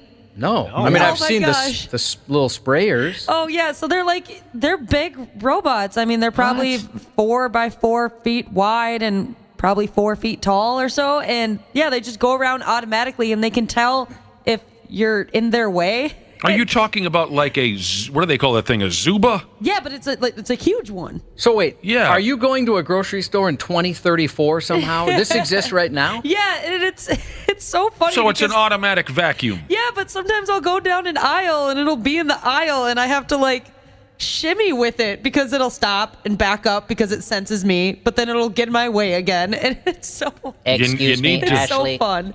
You need to calm down. What word am I missing? It's not a Zuba. It's a Roomba. A Roomba. Yeah. Half-assed morning show. 93X. A Florida man was in the right place when he began suffering a heart attack while out to dinner with his family. Little did he know there were 4 doctors at the next table. Boy, he got lucky. Eddie Montero was visiting his daughters and meeting one of his grandchildren for the first time when he began to feel dizzy and collapsed at the restaurant. He'd gone into cardiac arrest, but fortunately for him, a local physician and 3 of her residents were finishing up their meal and quickly sprang into action, switching into doctor mode to save the man. Lucky bastard. All the training the residents went through came in handy as they instantly turned into a makeshift emergency room, saving the man's life. We quickly checked a pulse, and as soon as there was identification that he had no pulse and he was in cardiac arrest, CPR was immediately initiated. Montero referred to his rescuers as angels. Eddie says the doctors were like angels appearing before him, and that it's because of them he's alive. It just truly feels like we were meant to be there. In a similar experience in March, the Florida Surgeon General helped save a man suffering a heart attack. He was attending an event in the state's capital when he saw a commotion in the crowd and found a man in distress. He and 2 other doctors performed CPR until he regained consciousness and eventually transported him to the hospital. I wonder if anyone will be there when my time comes, Cubby. I sure hope so. Boy, both those guys got lucky. You know how to do that? CPR? Yeah. Oh, it's been a while since I've gone through the training. You better start reading up on it again. I'm starting to. I decided to start smoking. Oh, you did? Yeah. Is that unhealthy? Oh, well, that's the consensus. I guess I've heard some people say that. I decided to jump on board with some of the rest of you and start smoking cigarettes. New music out this week. Helmet with Left. Helmet? I know. Oh, also, I decided to start putting on some real weight. That sounds like you're following the playbook of maybe needing CPR in the future. Some serious weight. Helmet is still active and making rock and roll albums. Yeah, they are. Left is Helmet's first new studio album since 2016's Dead to the World, and their 5th album since reuniting in 2004. after they took a 6-year hiatus. I thought they had taken like a 30-year hiatus. I was unaware. No offense to Helmet. I just didn't know. I never heard anybody talk about it. Helmet. A couple other things for the week in music. There's a greatest hits collection from Bush, a live Jimi Hendrix album recorded at the Hollywood Bowl, August of 1967, and a deluxe reissue of Måneskin. Am I pronouncing that right? I know we played. I'm not sure. I'm still not sure. Yeah, I can never figure it I out. always say Måneskin. Måneskin. I say Helmet. No, it's not. It's a different band. Their third album, Rush, a deluxe reissue of that. Find more new music and info on our notable new releases post, maybe even with some pronunciation help. You can find that today and every Friday on 93x.com and our notable new releases playlist on Spotify. Starring Brie Larson and Samuel L. Jackson, The Marvels is now in theaters. Carol Danvers, a.k.a. Captain Marvels, reclaimed her identity from the tyrannical Kree and taken revenge on the Supreme Intelligence. However, unintended consequences see her shouldering the burden of a destabilizing universe. Also on the big screen, Dream Scenario, a comedy starring Nick Cage as a hapless professor whose life is disrupted after millions of people start randomly seeing him entering their dreams. Michael Cera and Tim Meadows also star. I've been waiting on a good Michael Cera movie. Finally in theaters this week, It's a Wonderful Knife. After saving her town from a psychotic killer, a woman's life is less than wonderful. When she wishes she'd never been born, she finds herself in a nightmare parallel universe where without her, things could be much, much worse. Today on Amazon Prime, the third season finale of Upload, and Timothée Chalamet hosts Saturday Night Live. LA Lakers point guard Russell Westbrook, 35 Sunday. He's with the Clippers now. Oh, I'm sorry, you're right. But he's been with like 6 different teams in the last 4 weeks. Right.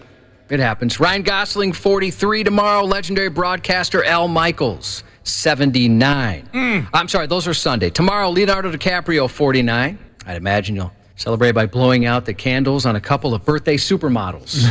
Neither one of them over the age of 24. No. Tracy Morgan, 55 today. In the Brother and Sisterhood, and a couple notes on this day. It marks the 48th anniversary of the Edmund Fitzgerald sinking in Lake Superior. Launched on June 7th, 1958, she was the largest ship on North America's Great Lakes, and she remains the largest to have sunk there. It's a day to remember the 29 men who lost their lives when that ship went down. Shout out to North of 95 Jesus and Taste the Golden Spray Jesus, driving to Wyoming for an elk hunt.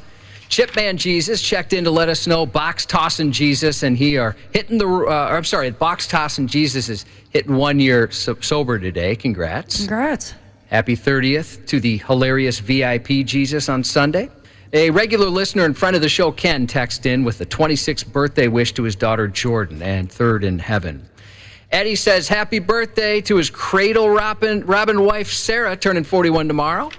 Happy birthday to Tattoo Face Ballet Guy Jesus tomorrow. We got to hang out with him in Wisconsin, didn't we? Oh, I love that guy. Me too. Happy birthday to Miranda today, and above average Jesus from Superhero Jesus. More anxiety than hair Jesus sent in a happy 66 to his dad Muskie Jesus. Happy 5th to Emmett Rex from Mom and Dad. Happy 17th to Cheyenne from Dad. And of course, happy 248th birthday to the Marines. It's been really cool seeing all the texts coming in from current and retired Marines honoring the day. We appreciate those. Happy birthday, Marines. And that's 93X News. The Minnesota Vikings interview. Personal file, 69. He was giving them the business. On the Half-Assed Morning Show. Touchdown! Vikings win it! Worst day of the week to be horny to me is Sunday night. Because chances are most people got to work Monday morning and the week hasn't started yet. And a lot of times you want to relax, wind down, and enjoy the end of the weekend before you get into the muck and mire, the hustle of the week. I mean, I'm assuming you're going to do what you're going to do several times a week, but the worst day to be horny is Sunday. The best day is a Friday and Saturday night. Because Friday and Saturday, she looking to go out in most instances. And if you go out, it's been a wonderful evening, and then you want to close. Oh, we got to run this. We got to run this by our guests and hear what they think. And they are Randy Shaver, Brad Ryder, and Andrew DePaola. Good morning, everybody. Good morning. Hey, gang. Good morning, guys. Randy, you there too? Maybe Randy didn't make it. I'm here. Oh, there he is. Had the wrong I had the wrong knob turned. Hate that when that happens. We didn't need to know that. Whoops. Happens to everybody. I don't know if you guys knew this. ESPN's Stephen A. Smith has a show on YouTube, and he discusses all kinds of things. I've really grown to like this guy. I have. You know what? I have too. I used to not be able to stand him because I thought all he did was yell. Me too. But I enjoy him now. And you heard him right there in our intro, Randy Shaver, Brad Ryder, and Vikings long snapper Andrew DePaola. He was debating which day of the week is the worst to be horny. Now, I suppose for you, Andrew, it would be game day. Which is usually a Sunday. I mean, you're all bent over. That could be trouble, you know. Yeah, you might get a reputation on the team. Oh, my God. You can't be horny on game day, right, Andrew? Oh. I mean, I guess to each their own, right? Like, whatever gets the blood flowing. You know, that's a good point. Maybe it helps with someone's performance. You could maybe, you know, it helps open up your veins and gets the blood flow going. helps the aggression. The aggression play better. There you go, a little testosterone flow. Right. No, those are all very good points. Isn't it kind of similar to the theory where boxers don't have sex for a couple weeks leading up to their fights because the theory is that you've got all this extra piss and vinegar and you're they got all the poisons. You're a little aggravated. You're a little angry. The poison is running through your veins. Right. Game day. Maybe it's not a bad idea to be horny. You're just pissed off. Get out of my way so I can get home and get a piece. You know, that's the idea as you're at the line of scrimmage. Has anyone watched this Stephen A. Smith program on YouTube? Just the highlights. No. Randy and I still don't know what it is to find YouTube. You know what YouTube is. I know what YouTube is. Yeah, no, I watch concert footage on YouTube. I'm going to say you've seen every live Tesla show on YouTube. I see a little bit of that stuff. What else is covered here? What else does Stephen A. Smith, what he's covered in the past that had people talking? He was talking about why so many pro athletes date strippers and Instagram models. Well, I think the answer is because they friggin' can. Sure. Here's his theory, Andrew DePaola, on why so many pro athletes date strippers and Instagram models. Mm-hmm. He said, think about the women that are available between noon and 7 o'clock. This is his words, not mine. Oh. He says strippers, Instagram models that ain't got to do in life. Well, first off, you know, they put in their work just like the rest of us strippers and Instagram models there, Stephen A. Smith, so you might want to dial that back a little bit. But he says athlete schedules match up with these type of women. He references walking around the mall, you know, with your free time as a pro athlete, and his idea is that the women walking around the mall are these strippers and Instagram models because they don't go to work till later that night. Well, maybe this is good news for us. Would our hours match up? Well, I suppose. For dating a professional athlete? Yeah. If that's the route you want to take. Okay, there we go. That's all I'm going to say now. If I ever meet a professional athlete, I'm like, hey. I'm free in the afternoons. Schedules work. Let's link up. That's the last thing I want to do between noon and 7 p.m. is be walking around a mall. That does sound awful. But maybe I could eventually date, I don't know, the kicker for the Browns or something. I don't know. I didn't know that I could go to the mall at like 4 in the afternoon and see, you know, Instagram models, strippers, and then like a bunch of 7-year-old women walking around. That's usually what it is, right? 7-year-old women? 70. That's usually what it is. You know, the mall walkers. Yeah, well, that's Stephen A. Smith for you. There you go. You know, Andrew, listen, I have to respectfully disagree with Stephen A. Smith's take here. Talk to me. I think it's a whole lot simpler than that. Like, I just think, listen, guys, you know, there's men right here. We're all talking as men, right? Yes. We are simple creatures. Yeah. Mm-hmm. And I think if a woman, any girl, were just to say hello and show you attention, I mean, that's it right there. So I just think that these Instagram models and strippers or whoever is just shooting their shot. And so the guys are like, yeah, she showed me interest. I'm going to go ahead and pursue this. I'm with Depot. I think he's right on the money. There are a lot of... So if there are women listening, just say hello to a guy, and you're probably going to be more than likely you're going to be in. You've got a shot. You've got a decent shot. Aren't we nice, us guys? Yeah. I mean, there are a lot of fellas who match up exactly with what you're saying, Andrew. Where in the world can you get that kind of advice from a Pro Bowl snapper on any other station anywhere in the Twin Cities? Cities 97's not going to give you that. It's phenomenal. For free. For free, he says. Yes. Wapple's one of those guys. Oh, guilty as charged. All women have to say is, hello, I like you, and he would throw himself in front of a bus for that woman. I'm already thinking marriage plans after they say hi to me. After she says, go ahead on pump 7, you think, I'm in. Here's my new girlfriend. And Andrew's in the locker room full of, I'm going to guess, half the guys on your roster probably aren't married, and they're probably most of them are between, 22 and 26, so you know what you're talking about. I do. Yes, I do. What about this, Andrew? A lot of people are texting in saying they've heard athletes take Viagra before a game to try and get everything moving around. Have you heard that before? I have. Yeah, I have. I mean, I think with all the supplements that we have today, to get the same reaction, I just think that's not a thing anymore. Okay. I mean, hey, coach, I broke my nut cup again. You know what I mean? Why are you only tackling from the side? Yeah, that seems dangerous. So, Andrew, are you saying that was kind of a thing years ago, but you haven't heard much of it since? Oh, yeah. Okay. When I was in college and, first getting in, that was a thing. I mean, those were, guys would go, maybe you don't remember, but you'd go to the gas station and they have those little whatever pills just sitting right there. Oh, yeah. Guys would swipe handfuls, take them before practice, take them before games, just to get that, because, it gets everything flowing. It gets the blood flowing. You get pumped. You feel awake.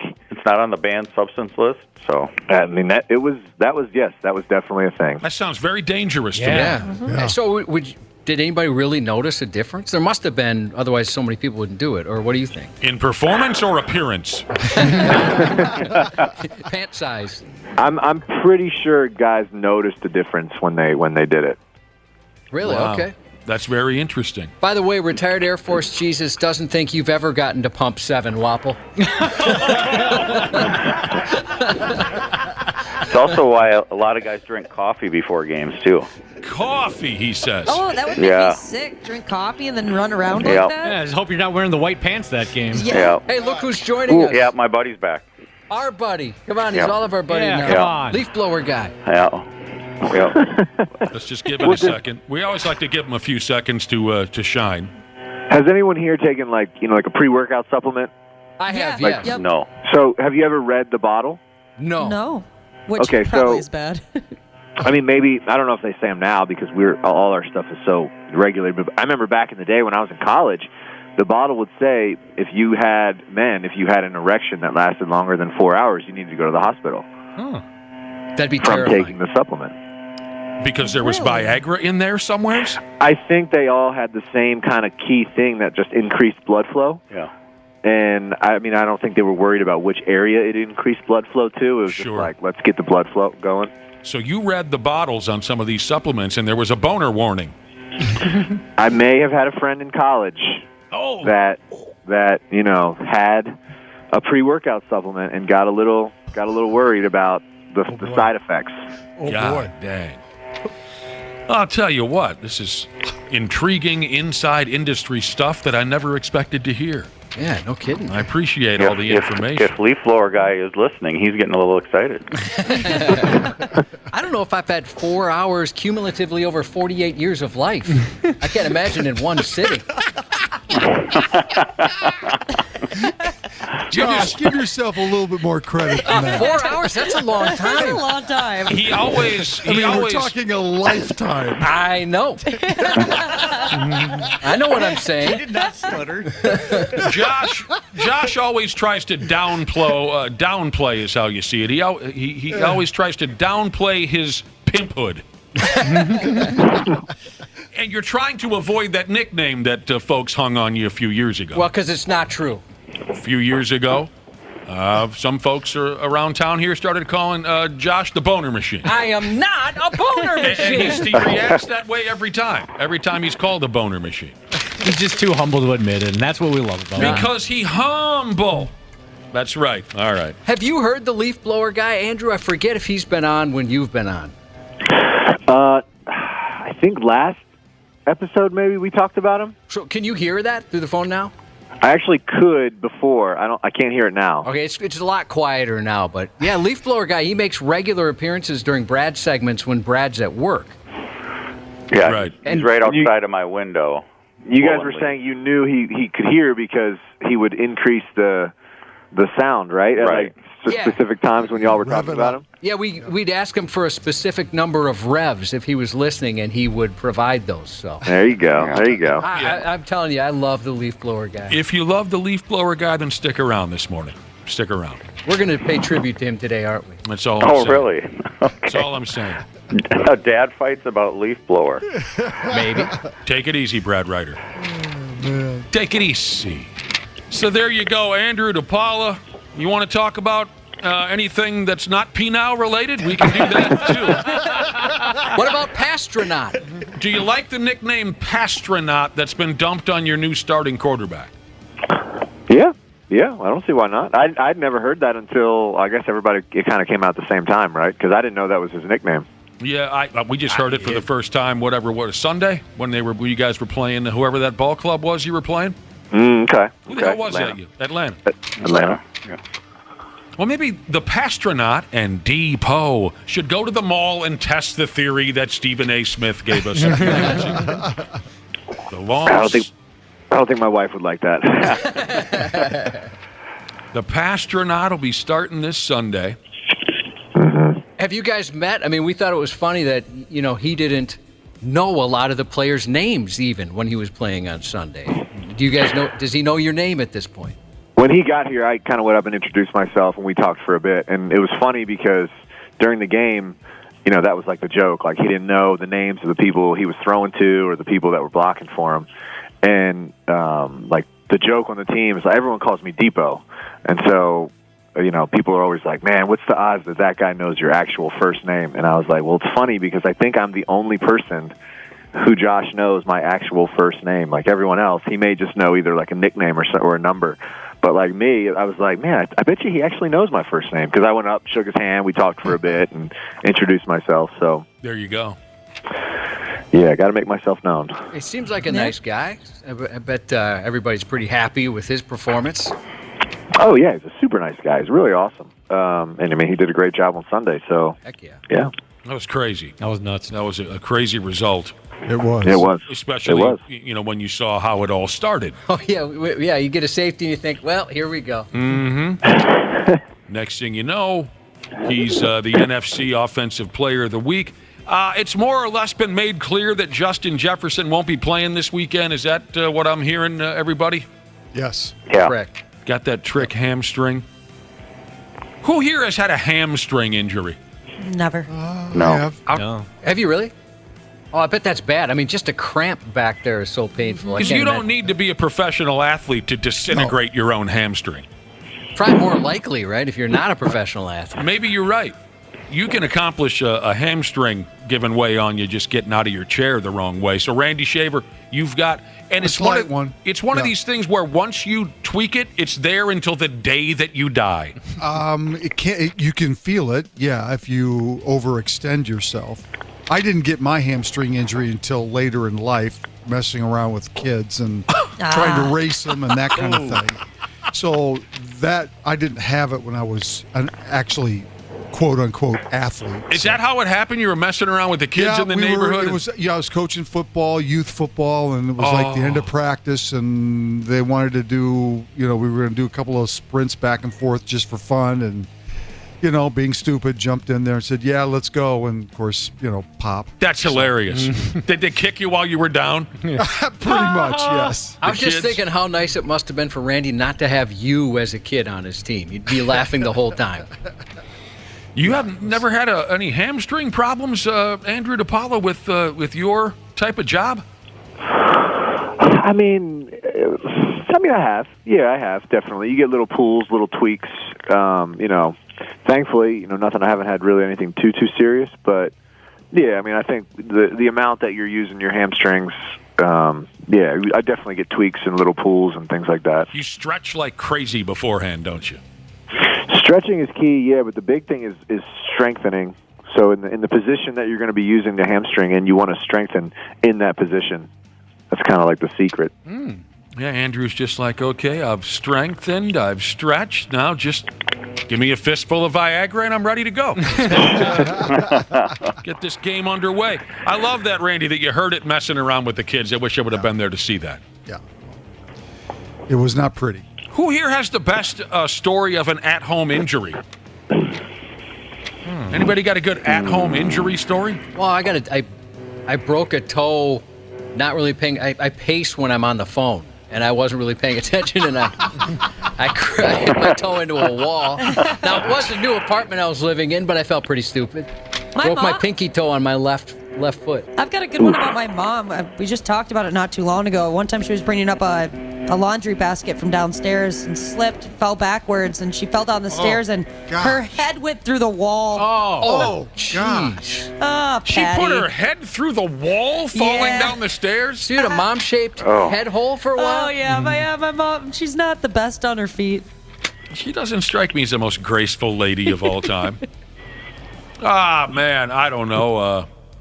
At-home injury, probably the worst I ever got it was, I don't know, I'm probably forgetting something, but when I was, 14, well, maybe a little older, 18, 19-year-old kid, I was letting the dog out in the morning, and we had this cheap, back step, some little setup you buy at Home Depot for $10. You know what I'm talking about? That made up our back step. It was nothing fancy. It was a little icy that morning, and I'm in my drawers, and I opened up the back door for the dog to run out, and I stepped out onto the back step, and I slipped and landed smooth on my tailbone.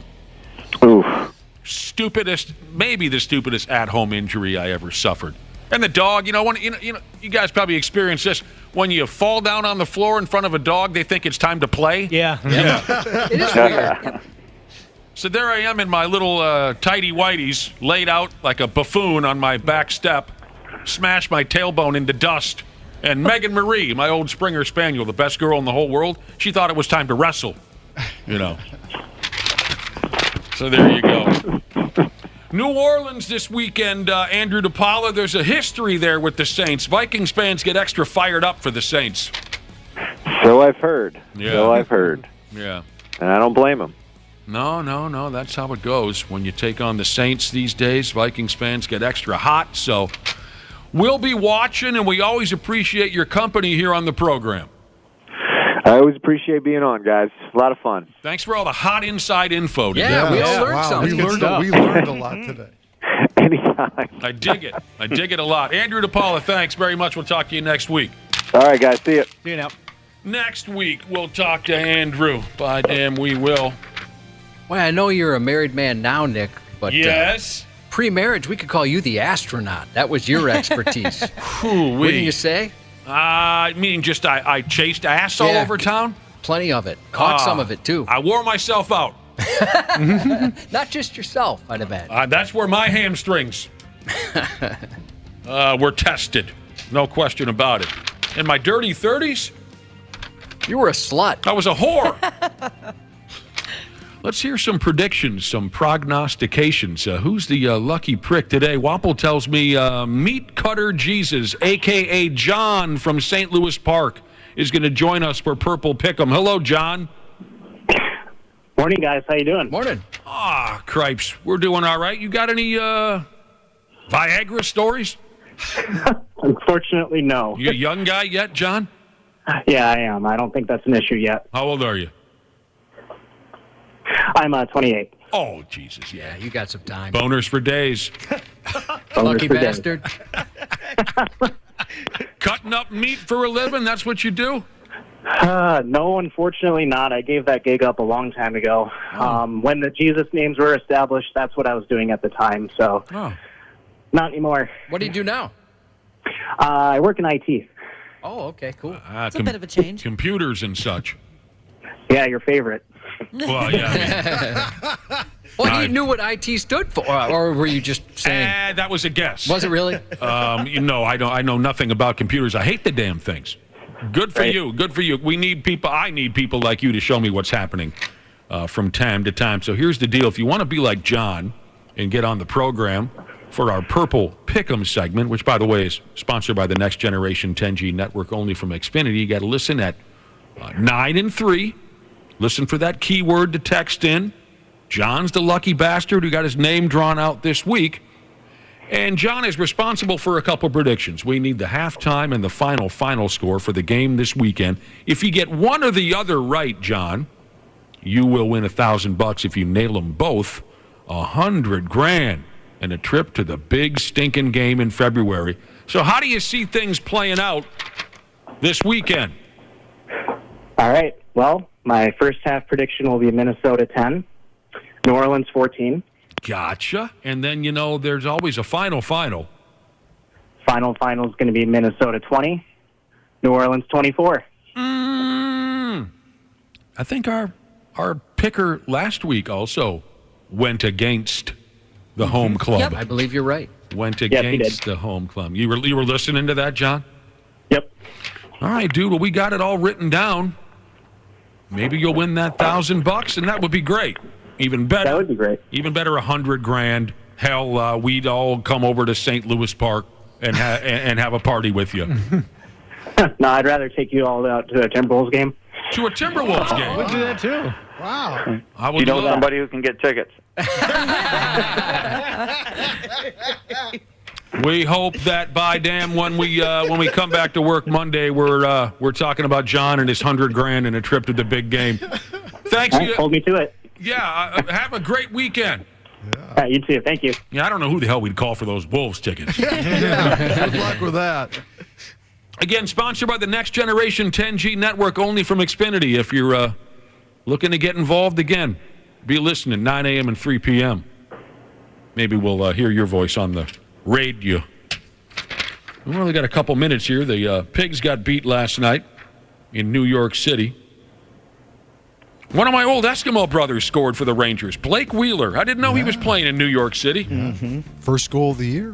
The boys are at the Buffalo Sabres tonight and then have Ryan Suter visit the X on Sunday. Just yesterday, we were talking how cool would it be if Ron Washington, with his new gig with the Anaheim Angels, would hire Torrey Hunter, and the sumbitch hired Torrey Hunter. Did he really? Nice. Torrey Hunter will be the new first base coach under Ron Washington with the Angels. That's awesome. That is it. You know who the new hitting coach is? Chili Davis. Is he really? Yeah. Wow. Ron's bringing in all the cool guys. I heard that the 91 Twins, the legendary 91 Twins, I heard that nobody could drink more beer than Chili Davis. Really? Yep. Even Herbeck couldn't take him out. Those are the stories I heard. Huh. And how about this terrible story? And then we're going to get going. Major League Baseball is having their general managers meetings in Arizona. I don't know what the hell they do there. Probably go to the strip joints and just trade stories of, who's more important and powerful. But they had to close it out. They had to tell everyone to go home because everyone got the sprays. Oh, boy. A virus spread through this general managers meeting. More than 30 people came down with the Green Apple Quick Steps. Whoa, over 30. Had to tell everyone to go home. There's not enough bathrooms for that. No, that's what I was going to say. Really? Not No enough kidding. bathrooms at all. You probably want to stay put for a few days. You wouldn't want to get on a plane, would you? I don't know. Oh, yeah, we've heard bad things. True. Oh, you mean because you might end up pooping in your chair? Yeah. Everyone got diarrhea at the general managers meeting. That's awesome. All kinds of things going on this weekend. Wolves are at San Antonio tonight. Golden Gopher football is at Purdue tomorrow. Golden Gopher hockey is at Michigan. We better ring the bell on Dad Fights, Wapple.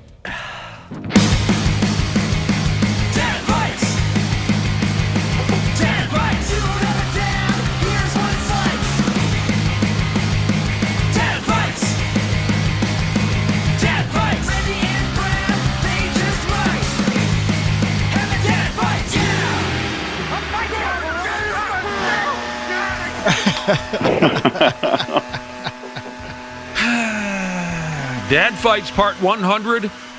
plus 48. Randy Shaver and Brad Ryder going face to face, butt to butt. It's our weekly trivia showdown. If you're new to the program, every Friday morning we try and come up with a fresh subject for the two of you. Usually it's sports related. That's your strength. Today is no different, but there is an interesting twist on today's contest. And we already kind of teased it a little bit. We've been trying to figure out a way to pay tribute to one of our listening audience's favorite characters on our program, the leaf blower guy that works at Brad Ryder's office.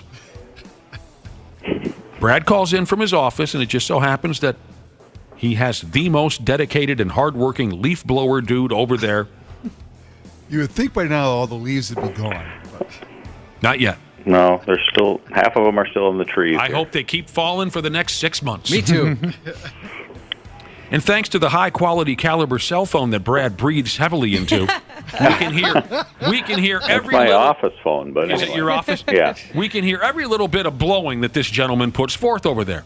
It's become a fun twist on any conversations we have with Brad. You know, is the leaf blower guy going to be doing his thing in the background or not? So we wanted to show leaf blower guy how much we appreciate him by dedicating Dad Fights Part 100 plus 48 to him and the service he provides over there. Today our subject will be, and this is a little hard to explain, we'll be testing the two of you on great, well-known athletes who have names related to things that Brad's leaf blower guy might encounter on the job. Okay. Now don't just take it easy. You guys do this every time we have a somewhat complicated subject. You guys both go, all right, I guess we'll just... Don't shout out any examples. You'll get it. I know you will.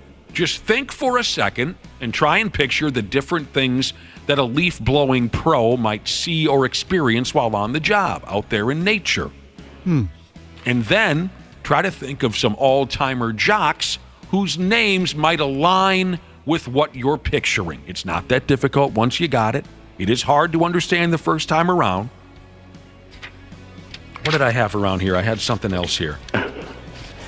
We'll give you hints and information on athletes whose first or last names align with something that Brad's leaf-blowing pimp could easily encounter while on the job ski. Wow. Maybe even a nickname.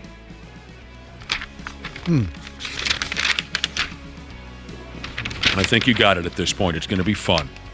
It's the Leaf Blower Guy Tribute Edition of Dad Fights. Leaf Blower Guy Tribute Edition. So what you want to do is, of course, be the first to shout out the correct answer. Okay. If you're correct, you'll hear the bell and you'll get a point. What do we have today, Wapple, for incorrect answers? That's brilliant. Of course we do. A big fat leaf blower in your face. Of course we do. You can steal a point if your opponent answers incorrectly. As far as the intro goes today, here we go. Spooky Spaghetti Jesus. Ladies and gentlemen, boys and girls, children of all ages, the 93X Half-Ass Morning Show is proud to bring to you the Dad Fight Championships of this week. In this corner, standing 6'2" and weighing none of your damn business, but you know he's hiding about 90 pounds in that ass. He's winning at Dad Fights, but he's 0 for a lifetime against mountain bikes, golf carts, and his wife, Rosanna. Oh, Randy!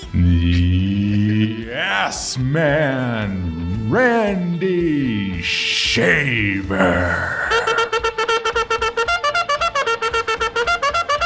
Very dramatic. Yeah.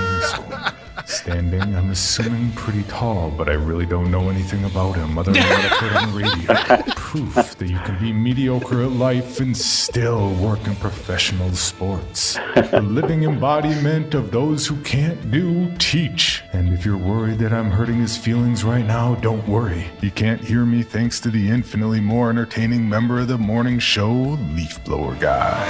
Brad, the lonely boy rider. Who is that again? I don't know if I've heard that Jesus name yet. Spooky Spaghetti Jesus. That's awesome. Mm-hmm. That was fun. I hadn't heard that one yet either. Thank you. Here's a guy who knows how to put on a show. Yeah, that was nice. Knows how to put on a... Sure do. All right, if WAPO would really appreciate it if you'd like to do an intro, then you email him.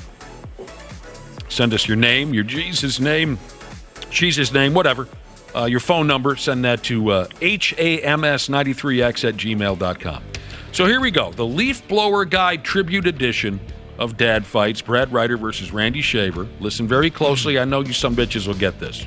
This former NFL quarterback and current radio host. Ryan Leaf. So it sounds like you get it. All right. Maybe say the instructions again to Brad. Yeah. Yes. Ryan Leaf. Yes. Anybody? Any other athlete with the last name of Leaf that I can think of? Is that the first thing that popped into your head? Yeah. Yeah, that was very good. Yeah. Quarterbacks don't grow on trees, but this former quarterback's last name does. Ryan Leaf. After he left football, he battled addiction and had a number of legal issues, but it looks like he's gotten back on track, according to the analysis.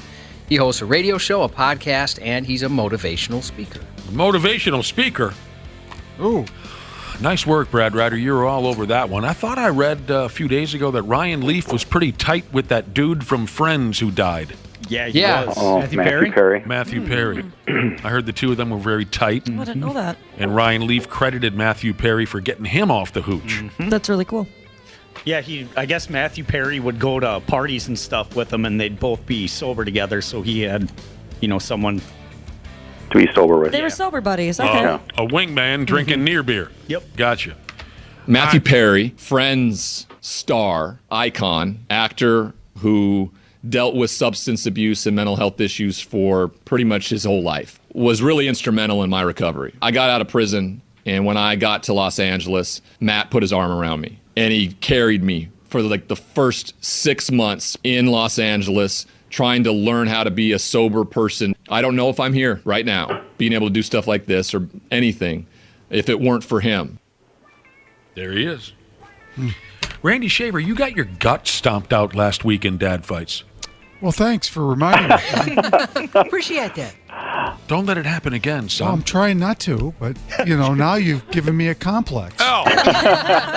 Take a Viagra, Randy, for performance purposes. Here we go. Here's your second challenge. When this big old former NBA ball player was born, his folks went ahead and named Tree Rollins. Oh, come on. Dana, did you send up the answer sheet?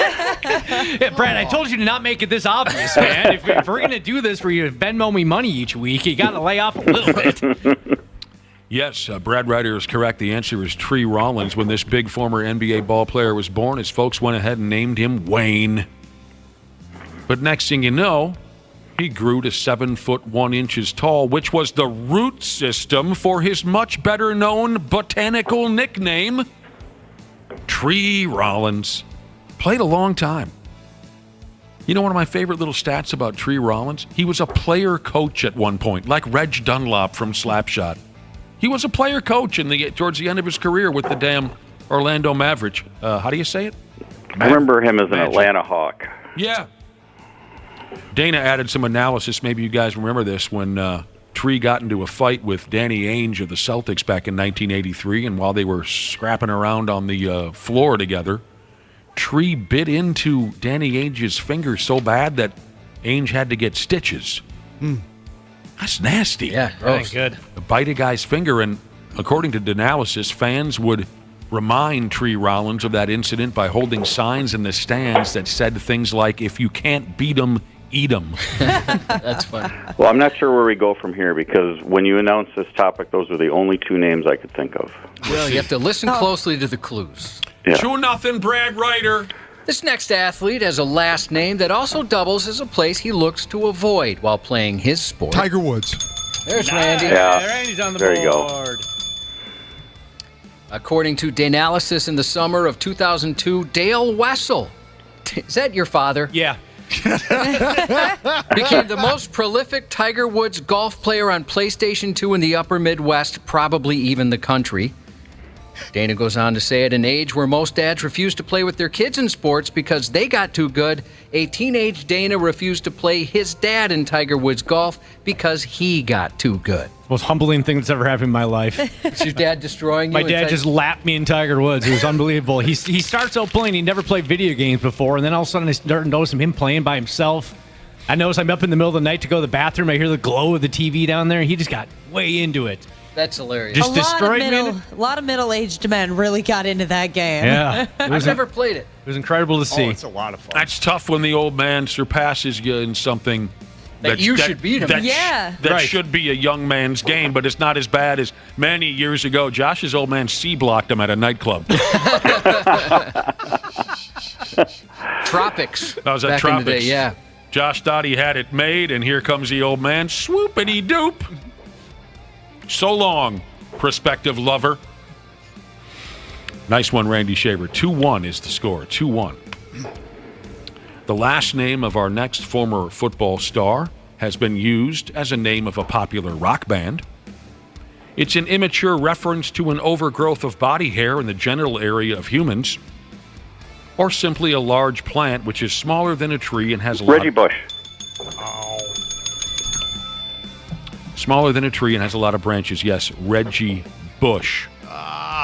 The final hint was the guy you're looking for scored a touchdown against the Vikings in the 2009 NFC Championship game on a day where his head coach, Sean Payton, did the right thing and asked players to do everything they could to beat Brett Favre into a pulp. Brett Favre into a pulp. Reggie Bush. 3-1 now, Brad Ryder. This is interesting. Is this still happening? People are still wanting Reggie Bush to give back his Heisman, or he did give back? Did anyone know what happened with Reggie? The NCAA wants them to give Reggie his Heisman back. Yeah. Oh, wait a minute. Wait a minute. What? They took it from him because they found out that he had taken money from donors, so they stripped him of his Heisman and I think USC's title that year. And now there's a movement to give it back to him. Because all the players, they say Reggie Bush, I think you'll have it in front of you, but the equivalent of what he can make in an NIL right now if he was playing in college football is a lot more than the money he took from a donor. Got it. All right, 3-1 Brad here in the Leaf Blower Guy edition, the tribute to the Leaf Blower Guy here, Dad Fights part 100 plus 48. This San Diego native extreme athlete was given the appropriate nickname, the Birdman. Not only is it a play on his last name. Tony Hawk. Tony Hawk is the correct answer. Danalysis says Hawk gambled on himself with the Tony Hawk Pro Skater Series. He was offered $500,000 for the use of his likeness and the first game, as well as any potential sequels. He instead opted to take future royalties, and it paid off, as it's now a billion-dollar franchise. Tony's Hawk. I love that guy. You know, me too, actually. Yeah, my favorite thing is when people see him around in public and they're like, oh, you look a lot like Tony Hawk. That happens all the time. He posts those videos. Yeah, they're really funny. Those are great. Happens to him all the time. He's a very nice guy. Comes off like a normal, humble guy. All right, it's 4-1 Brad. Getting away from you, Randy, but I got all the faith in the world. Yeah, it's just not a... You've made big comebacks. Do not give up on us, Randy. You have to have faith, Randy. Not a good subject for me. Okay, well, here we You go. don't like the outdoors? No, I'm just it's not one that comes What do you got to against mind Leaf quickly. Blower Guy? We should have Brad versus. Let's not give up, Randy. There's always a chance. Always a chance. Listen closely now. So you're saying there's a chance? You're down, but you're not out. You can win many ways. Many ways to win Dad Fights. This next late great... I love Anderson. This next late great former athlete's last name matches up with something every professional leaf blower deals with on a daily basis. He was drafted in 1972 by the Oakland Raiders, where he played wide receiver for Cliff Branch. Oh, for peace. The answer is Cliff Branch. Played his entire career with the Raiders. His 67 career touchdown receptions helped lead the Silver and Black to 3 Super Bowl titles. Cliff Branch was also a sprinter when he went to college at the University of Colorado before Deion Sanders made it annoying to go to the University of Colorado. He posted a 10-second 100-meter dash at the 1972 NCAA championships. Is that fast? It is fast. Yeah. Brad's back in those days, for sure. Brad's taking a commanding 5-1 lead. Brad's more in tune with nature than I am. Well, I grew up on a farm. So. Good point. Good point. Your whole life was leading to this moment, Brad. Right. That's right. Exactly. Yeah. This former hoopster turned analyst has the same last... Barkley. I just wanted to hear that noise. I see, but now I see where you're going. That was great. Yeah, that was a good guess. At first, I thought you were just giving up, but I thought he got it right when he said it. I see what he means by Barkley. Yes, right. That was very good. Yeah, we should have come up with that. He has the same last name as this fab Ulysses-scented flower. He played for 6 NBA teams, including... Jalen Rose. Fatality. That's a stretch. He's got ruined. Hang on a second, Randy. You just lost 6-1, but you're going to criticize one of our questions as being a bit of a stretch? Man. You don't think that the leaf blowers see the roses? Whatever. You don't think that they do? Oh, they see them.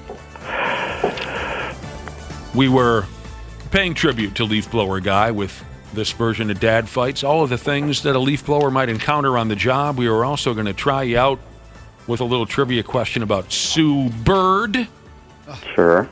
We were going to F with you on Forrest Gump. We did have a Forrest Gump reference in one of the questions. Forrest Gregg. Forrest Gregg. Forrest Gregg. Oh, my gosh. John Sally, otherwise known as the Spider. Oh, okay. I wouldn't have got that. And give him the final, Josh, because I thought this one would be fun if we got that far, but we didn't because Randy blows. Wayne Terwilliger. Wayne Terwilliger, Oh, my God. The Twig. Otherwise known as the Randy would have got that one. God bless that man. Friggin' Love that Twig. man. Asian Cop Jesus' cousin Jesus said, "Is the leaf blower guy outside Brad's window holding the answers?" Yeah, exactly. He's got the cue cards up. Wolfpack Softball Jesus has a question. Does anyone remember when Randy knew stuff? Yeah. God, really? That was a while ago. Quickly everybody turns. I won like 2 weeks ago. Well, the last 2 6 weeks or 7 ago. weeks have been pretty good for me. Settle down. That's all I'm saying. I don't know what what is the total score now. The total score overall since we started this mess between the two of you guys is Brad 63, Shaver 61 with 1 tie. Okay. Well, it's about dead even. Yeah. So settle down. Well, that's not But quite you guys- that you easy. guys You've had to have a string like this just to get to 60. You've both been. But I am. Then I'm up in season 2 by about 3 or 4. I love that they care about this much about it. Would this When have does been? season 2 come to an end? Oh, we could do a. Pretty close, right? Yeah, I think we ended at the end of the year. Yeah. Last so pretty year quick. we had a season-ending Dad fight right around Christmas. Are we going to have an And we were in-season tied. tournament next year? We are going to Have an in-season tournament. We'll need Michael Grady to describe what that is for us. Would this have been too much of a reach? Dixon Cider Jesus texted. Would this have been too much of a reach if we would have done Warren Sapp? Yeah. Oh, that's that a good would have one. been a good one. That's a good one.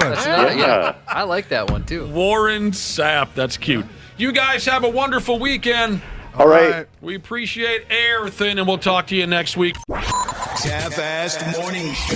They're loud, they lose control, they do their little circus act, they're a nuisance.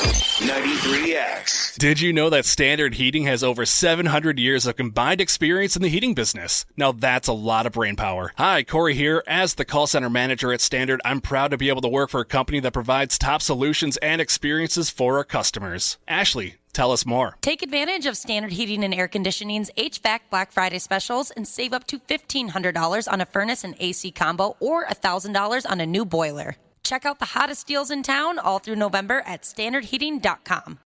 how wrestling really works and how you get the ratings. Eric Bischoff and Conrad Thompson explain on 83 Weeks. Too much time is spent discussing talent's age. The younger demo is just as excited about a Paul Heyman or a John Cena or an Undertaker or Becky Lynch, or I don't care what their birth certificate says, they're going to draw a younger demo because they're fun to watch and they're great entertainers. 83 Weeks on YouTube or wherever you listen. The 93X Half-Assed Morning Show. What in the actual are you guys doing? On 93X. I hear you. Here we are back, and we're getting there. It is 8:28 on the 93X Half-Assed Morning Show. Hope everyone has a nice weekend.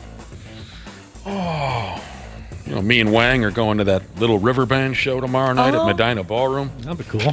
Fun for you. Hopefully we see some nice people at the little river band show. I was reading something earlier, and this came to mind. I have a question for everybody. And all of y'all, feel free to text us on this if you got something great. 651-989-9393 is how you get a hold of us. Who's your friend with the sweet hookups? And what I mean by that, not a sexual thing. I'm not talking about sexual hookups. What I'm referencing here is a friend or family member or whoever who can hook you up with something or another for free. You got a buddy who works at a liquor store and he gets you free beer. You know a gal that, I don't know, sells sex toys, so you get a free double-ended oak dildo. I don't know. Who's got the sweet hookups? Who's got the sweetest hookup? My boyfriend's kind of my hookup. What does he hook you up with? He sells meat for a living, so he hooks me up with some good meat. Sometimes he'll come home if they are trying to push a new blend or whatever, a new cut of steak, whatever the lingo is. Sometimes he gets to bring home some, and that's fun. You get something or another to eat. Yeah, something that I would never be able to afford otherwise. That is a pretty sweet hookup. Yeah. That's not cheap, especially these days. Mm-hmm. You know any hookups, Josh? I can't think of anything. And if I would, I don't know if I'd take them up on it. I mean, I've got friends in the trades, but I'd never would say, hey, can you do this for me? Right. Oh, that I never is nice. I have a couple family members that are in trades, and that's a good... It's a wonderful thing. I have a buddy who's an electrician. I have a buddy who's a plumber. Like Josh is saying, I try to never abuse that power, because I do feel powerful knowing that I do. If I have a problem with the electricity or the plumbing, I can make a phone call. They'll be there as soon as they can. I try to always make it seem as if I'm not trying to get away with this for free. Well, I guess I would pay them say, back with a bottle of hooch or something, whatever the hell I can get my hands on. Yeah, I'd always hire them to do actual work. But I guess this is something like you mentioned, one of my best friends is an electrician. And if I had a question, he's always willing to answer it. Where that's a hookup. I probably couldn't call a electric company and say, "Hey, I'm curious about this." I just have a quick question, please. When I'm rewiring a light switch, but I can do that with him. How about you just come over and show me how? If you got a great hookup, if you think you got the sweet hookups, we're at 651 again. 651-989-9393. Here's Wood Grinding Jesus. He says a friend of his cans beer. And he will sell me beer for cheap. Transplant Jesus hasn't paid for a haircut in over 20 years because his wife is a hairstylist. My girlfriend cuts my hair. Yeah, I forgot about that. That's beneficial. I just thought of one, yeah. So my stepdaughter does that. And it doesn't affect me, but she, takes care of her brothers and my wife. Oh, that would be so nice. I figured some of you younger people were more about having the sweet hookups. I'm not hearing any great answers. I've got some ticket hookups for sure at different sports teams. I also have a lot of bar and restaurant hookups where I either know the person that runs the joint or the bartenders. I've never paid for a token at the arcade in my life. For flex. What? That's cool. What do you mean you've never paid for a token at an arcade in your life? At the arcade that I go to now. Oh. Yeah, they just hand me a pile of tokens every time I walk in the door. Oh, I've been there, and they didn't offer me that same treatment. Oh, they didn't? No. When you say does not feel bad. when you say your life, I was picturing you as a 9-year-old somehow having carte blanche at the arcade and wondering, what do you come from, the Pac-Man family or something? I mean, a 9-year-old me in a turtle sweatpants walking in, the whole place stopped. People were pointing at me. Hey, what date is here? Dude, you'd be the coolest kid. Are you from the Galaga family or the Centipede family? The one that I always thought was cute. Maybe you had to be there, but when I was a high school age kid playing hockey, and this was after I scored 5 goals against Minnetonka in 1986. This was a little bit after that. One of my buddies got a job at the local hockey shop, and this was his line he used on all his buddies. He welcomed all of us to come to the hockey shop and get a free roll of tape with the purchase of a free skate sharpening. That was pretty cool to have that hookup as a youth hockey player, knowing I could get a roll of tape and my skate sharpened for jack squat. Yep. Yeah, I do remember that back in the day when everybody started getting high school jobs. Like, I hooked everybody up at Blockbuster. My buddy would always give out free burritos at Chipotle. You know, that was the best. Kind of like the big circle of like everybody helping each other out. I thought that was cool. So when I worked at a pizza place, there was a Subway and a Dairy Queen right across the street. Mm-hmm. And the boss they were all cool with swapping food. Oh, right? nice. Make them a pizza and you can get a Blizzard or go get a Subway or something. That's slick. That's how it is at the state fair. Amongst like the booths and stuff, you're always swapping goodies. Some of our listeners have some sweet hookups. You guys know how expensive dog grooming is? Yes. Oh, yes. Here's someone whose roommate is a dog groomer, gets it for free. Someone or another's son works at an auto parts store. Oh, that's great. Get your damn car fixed for free. What else did I see? The pizza? Yeah, Red Dump Truck Jesus said his cousin owns Carbonis. Oh. What? He said free pizza, but he never takes advantage of it. Oh, I will take advantage of it for you. Yes. I would say that my brother has never once asked me for any concert tickets at all. Never once. Neither has my brother, actually, now that you say that. Yeah, he's never asked me either. There you go. Well, keep your texts coming. I find that stuff interesting, or as my dad would say, interesting. Where else can I go with this? You peckerheads know that I'm a lifelong beer drinker. Yeah. Beer is where it's at. You can take your booze and your marijuana and toss it in the toilet. Beer is the best. Here's something for you beer drinkers. Maybe this weekend when you hang out with your pals and you're crushing Steve Weisers, you can formulate a plan to bring this here record to America. A group of 55 German folks vacationing in Spain recently set a new world record for the most number of beers drunk in a period of 3 hours. We're not that drunk! We're not that drunk! We're not that drunk! And how many drinks would you say you consume each week? Socially, about 4 to 6. Alone in the dark while crying to Adele, 100. So you want to know the record? Yeah. You want to try to size it up in your brain if you and your pals could cut it? No, probably not. You don't want to? Okay, but maybe this is wasted information. 55 people, 3 hours. They knocked down 1,254 Steve Weisers. Holy cow. That's impressive. That's awesome.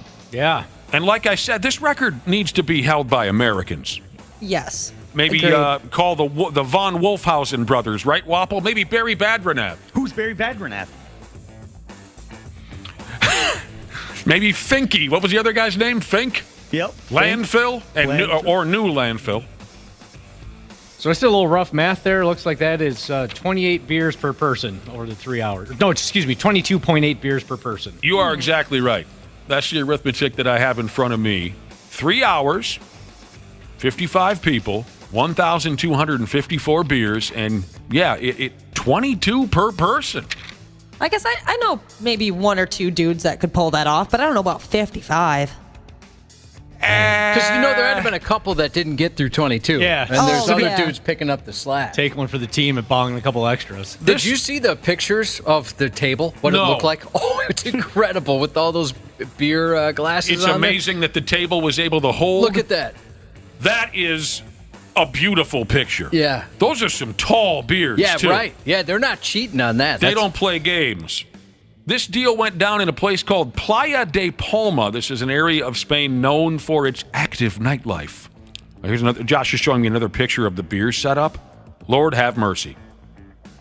I bet weren't we just talking about plumbing earlier? I bet the toilets were working out in that town, man. Playa de Palma, they're known for their party scene. It's also called Spain's capital of drunken tourism. Sounds fun. What's cute is these German tourists didn't know each other beforehand. Like, Ashley, you were just saying, I don't know if I know. Well, who the hell knows 55 people? These weren't all Wackle. like, he knows 55 people? Well, yeah, didn't he have like 60 people come watch him throw out his first pitch at the Twins game? Yeah, I could probably get that done. That's still one of the more bizarre stories I've ever heard in my life. But anyway. They just like to support me. They coordinated themselves through a WhatsApp messaging group. Do you folks know what that means? Yeah. Mm-hmm. Yeah. It's an online messaging app on your phone. I think you've actually used it before. I have? Yeah. Remember when Jordan Parisi went to Australia for 3 months on that sex vacation? Yeah. That's how we were texting back and forth with him. F me running. So these folks kind of were messing around on this app. Hey, you're a German tourist? So am I. They met at this bar with the specific goal of breaking this beer drinking record. The record was apparently set by some other effing Germans just a few months prior. Back in July, another group of German bastards dumped 1,111 beers in 3 hours. These latest folks were out to crush that record, and they whooped the old record by over 100 beers. Ooh. And now they have a lifelong bond with each other. That's kind of sweet. In total, it cost them $2,534 for all the beer. You know, I owe you guys $200 for playing the gig tonight. You drank $300 worth of beer. What movie? Blues Brothers. So again, 55 people, 3 hours, 1,254 beers, and only 14 of these folks died in their sleep later that night. But they got the new record, and that's all that matters. Yeah, it's got to be fun to hold a record like that. They started at 10:30 in the morning and ended at 1 in the afternoon.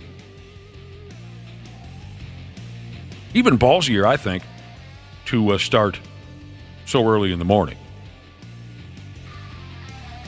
I mean, I'm no stranger to breakfast beers, but...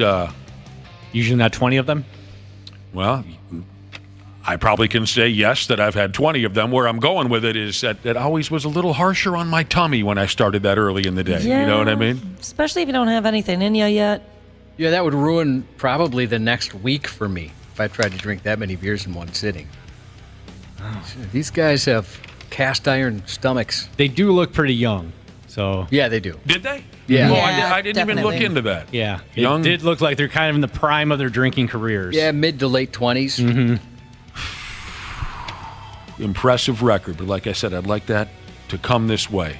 I'd like it to be something that we Americans can brag about.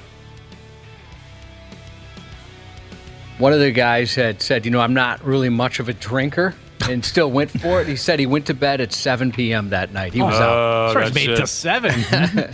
If they're getting a drink at 1:30, that means he was still up for a while. Atheist Jesus wants to be a dick about this, and he knows I hate this. This is why he texted it to me. You're burying the lead, he says. I used to lose my temper at Randy Shaver when he'd say that to me. He stopped doing it. But this is important information. I guess Atheist Jesus knows how to do some arithmetic, because he says that averages out to only $2 a beer. That's a good deal. Heck yeah. And those, like we said, those are big beers, too. Mm-hmm. At least they appear to be. I don't know if he's accurate with that, but he's an atheist, so I'll take his word for it. Only $2 a beer. You guys know anybody who's been over to Germany for the real deal, all-in, full-on, word life Oktoberfest? Yep. Mm-hmm. Yep. How did they like it? They loved it. Oh, Yeah, they absolutely loved it. Yeah. Yep, everything about it. Did it put them in a state of drunkenness that they had likely never seen afore?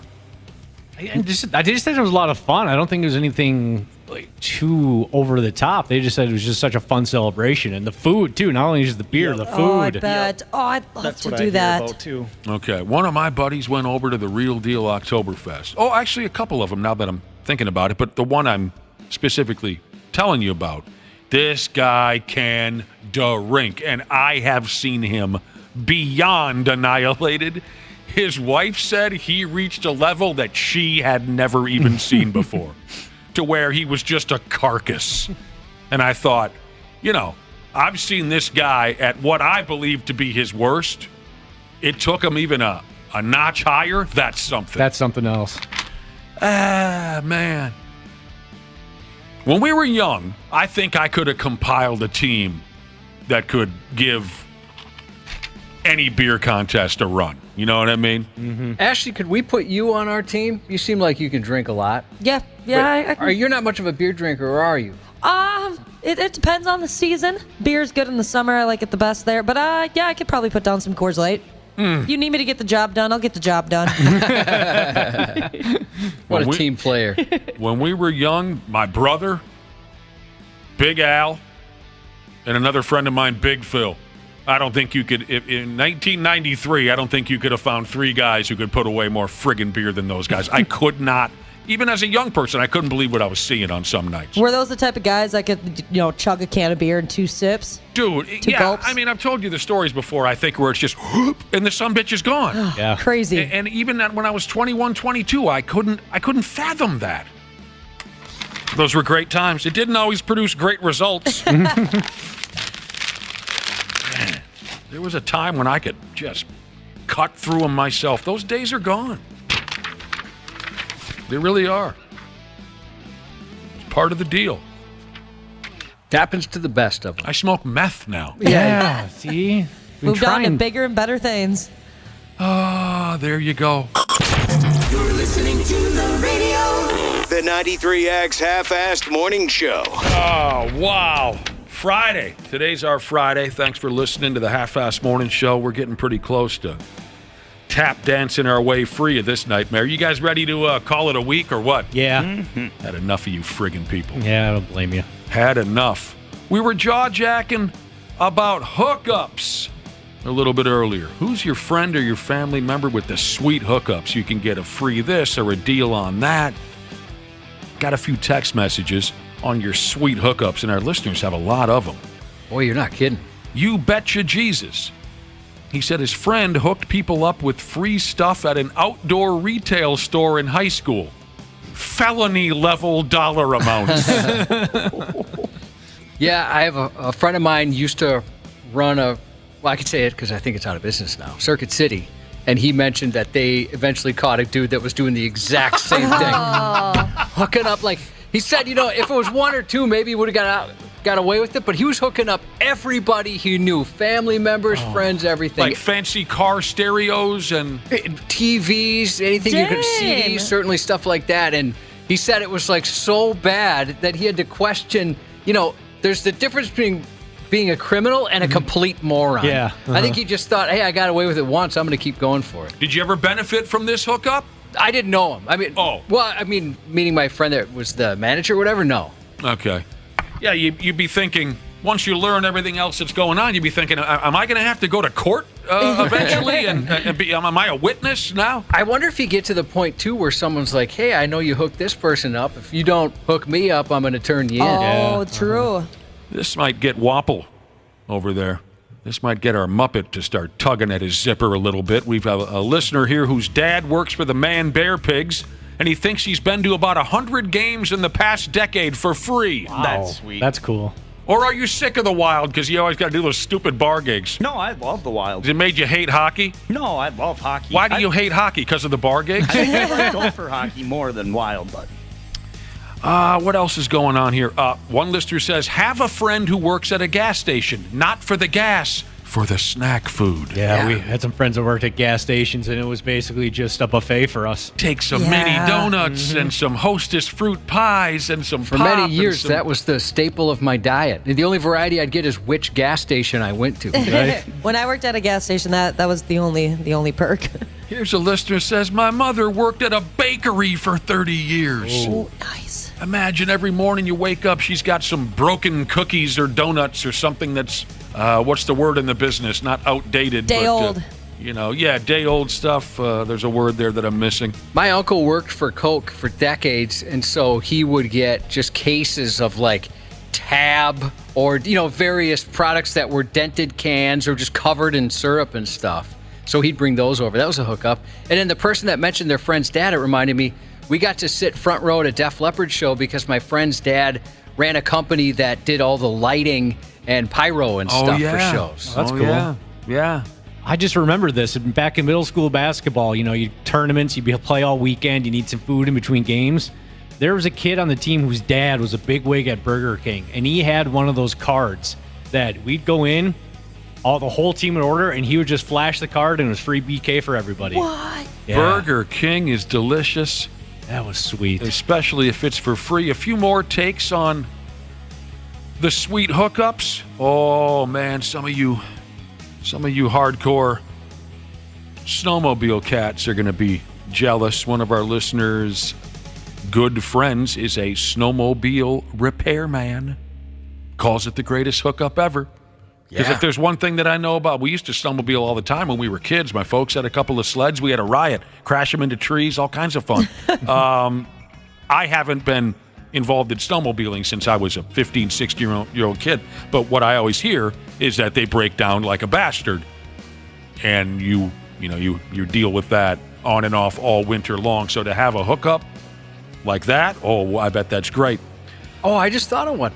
I've got, I mentioned I've got friends in the trades. All my clothing represents their companies. That's true. My entire wardrobe is just different companies that these guys work for or own. Yeah, you wear a lot of stuff. What are you wearing today? Do you mind mentioning? Beyond Remodeling. Beyond Remodeling. Yeah. So, you got remodeling. Sure, I understand remodeling, yes. They go beyond. I'll be damned. Okay, some of you might cringe at this. But another hookup goes like this. My younger sister was a stripper. I'd pick her up from work and sometimes give her coworkers a ride, too. That's the greatest hookup of my life. His sister would introduce him to this is Donnie, this is Raven. Raven, this is Donnie. That's a great hookup. I wish Josh wishes, too. I also wish my sister would have been a stripper. Imagine I've that. fantasized about that, for sure. You meet all of her coworkers. Food hookups would be the best, I think. I would love something like that. I love the food hookups. I think strippers are better than food. Anyway, go ahead. Mrs. Jeweler Sheeses said her brother-in-law worked for Keebler. There's your food hookup. Oh. And her husband is a jeweler. Oh. Some of you folks are set. Yeah. Oh, I bet she's People gotten that- some good gifts. People that know folks that work at venues, free concert tickets, stuff like that.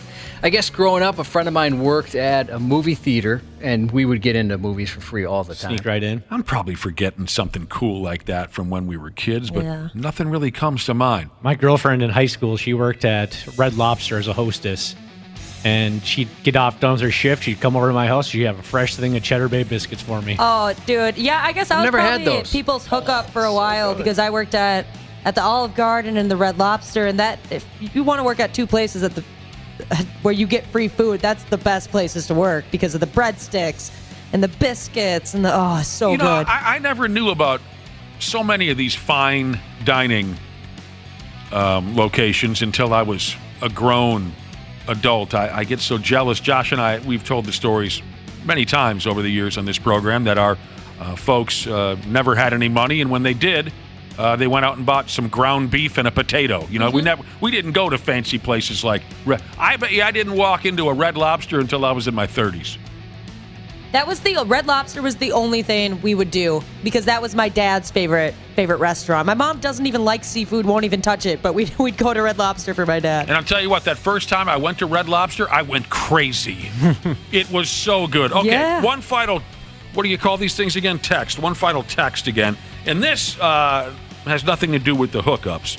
We were telling the story of a new beer drinking record has been set. It was set in Spain by a group of Germans. 55 people in 3 hours. They drank, what was it again? 2,670. It doesn't matter. 2004 or something, yeah. They drank thousands. It was a new beer drinking record set by Germans in Spain. Look it up. I don't have the specifics in front of me anymore, but it was a great story. We have one listener who texted in to say that he would love to compete in a German beer drinking contest in Germany. But there's only one thing he needs, Wapple. Do you know what it is? He wants to compete in a German beer drinking contest in Germany. Can I guess? Yes. Does he need the password? The passport! The passport! The passport! Yodelay, yodelay, yodelay, hoo, yodelay, hoo, yodelay, hoo, yodelay, yodelay, yodelay, hoo, yodelay, yodelay, hoo. That's how he got here. I like that. Next thing you know, they beat those Germans. I'll tell you, they beat their asses. We got to get the hell out of here. Been a great week. Happy birthday to Maybe Baby, turning the big 02 tomorrow from Printing Jesus. Happy birthday to the U.S. Marines. Happy Veterans Day tomorrow to those in the brother and sisterhood who have served. And everyone, hope we get to see you again on Monday. Don't take this personal, but I hate that your desk is next to mine. After 40 hours of hearing you bitch, let me make one thing clear.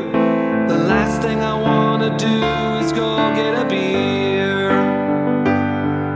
So F you till Monday, don't call and ruin my weekend. F you till Monday, we're co-workers, not friends. And F you till Monday, or politely said go screw. F you till Monday, how did all the layoffs skip you? I see you more than my wife and kids, so when 5 o'clock hits, know this.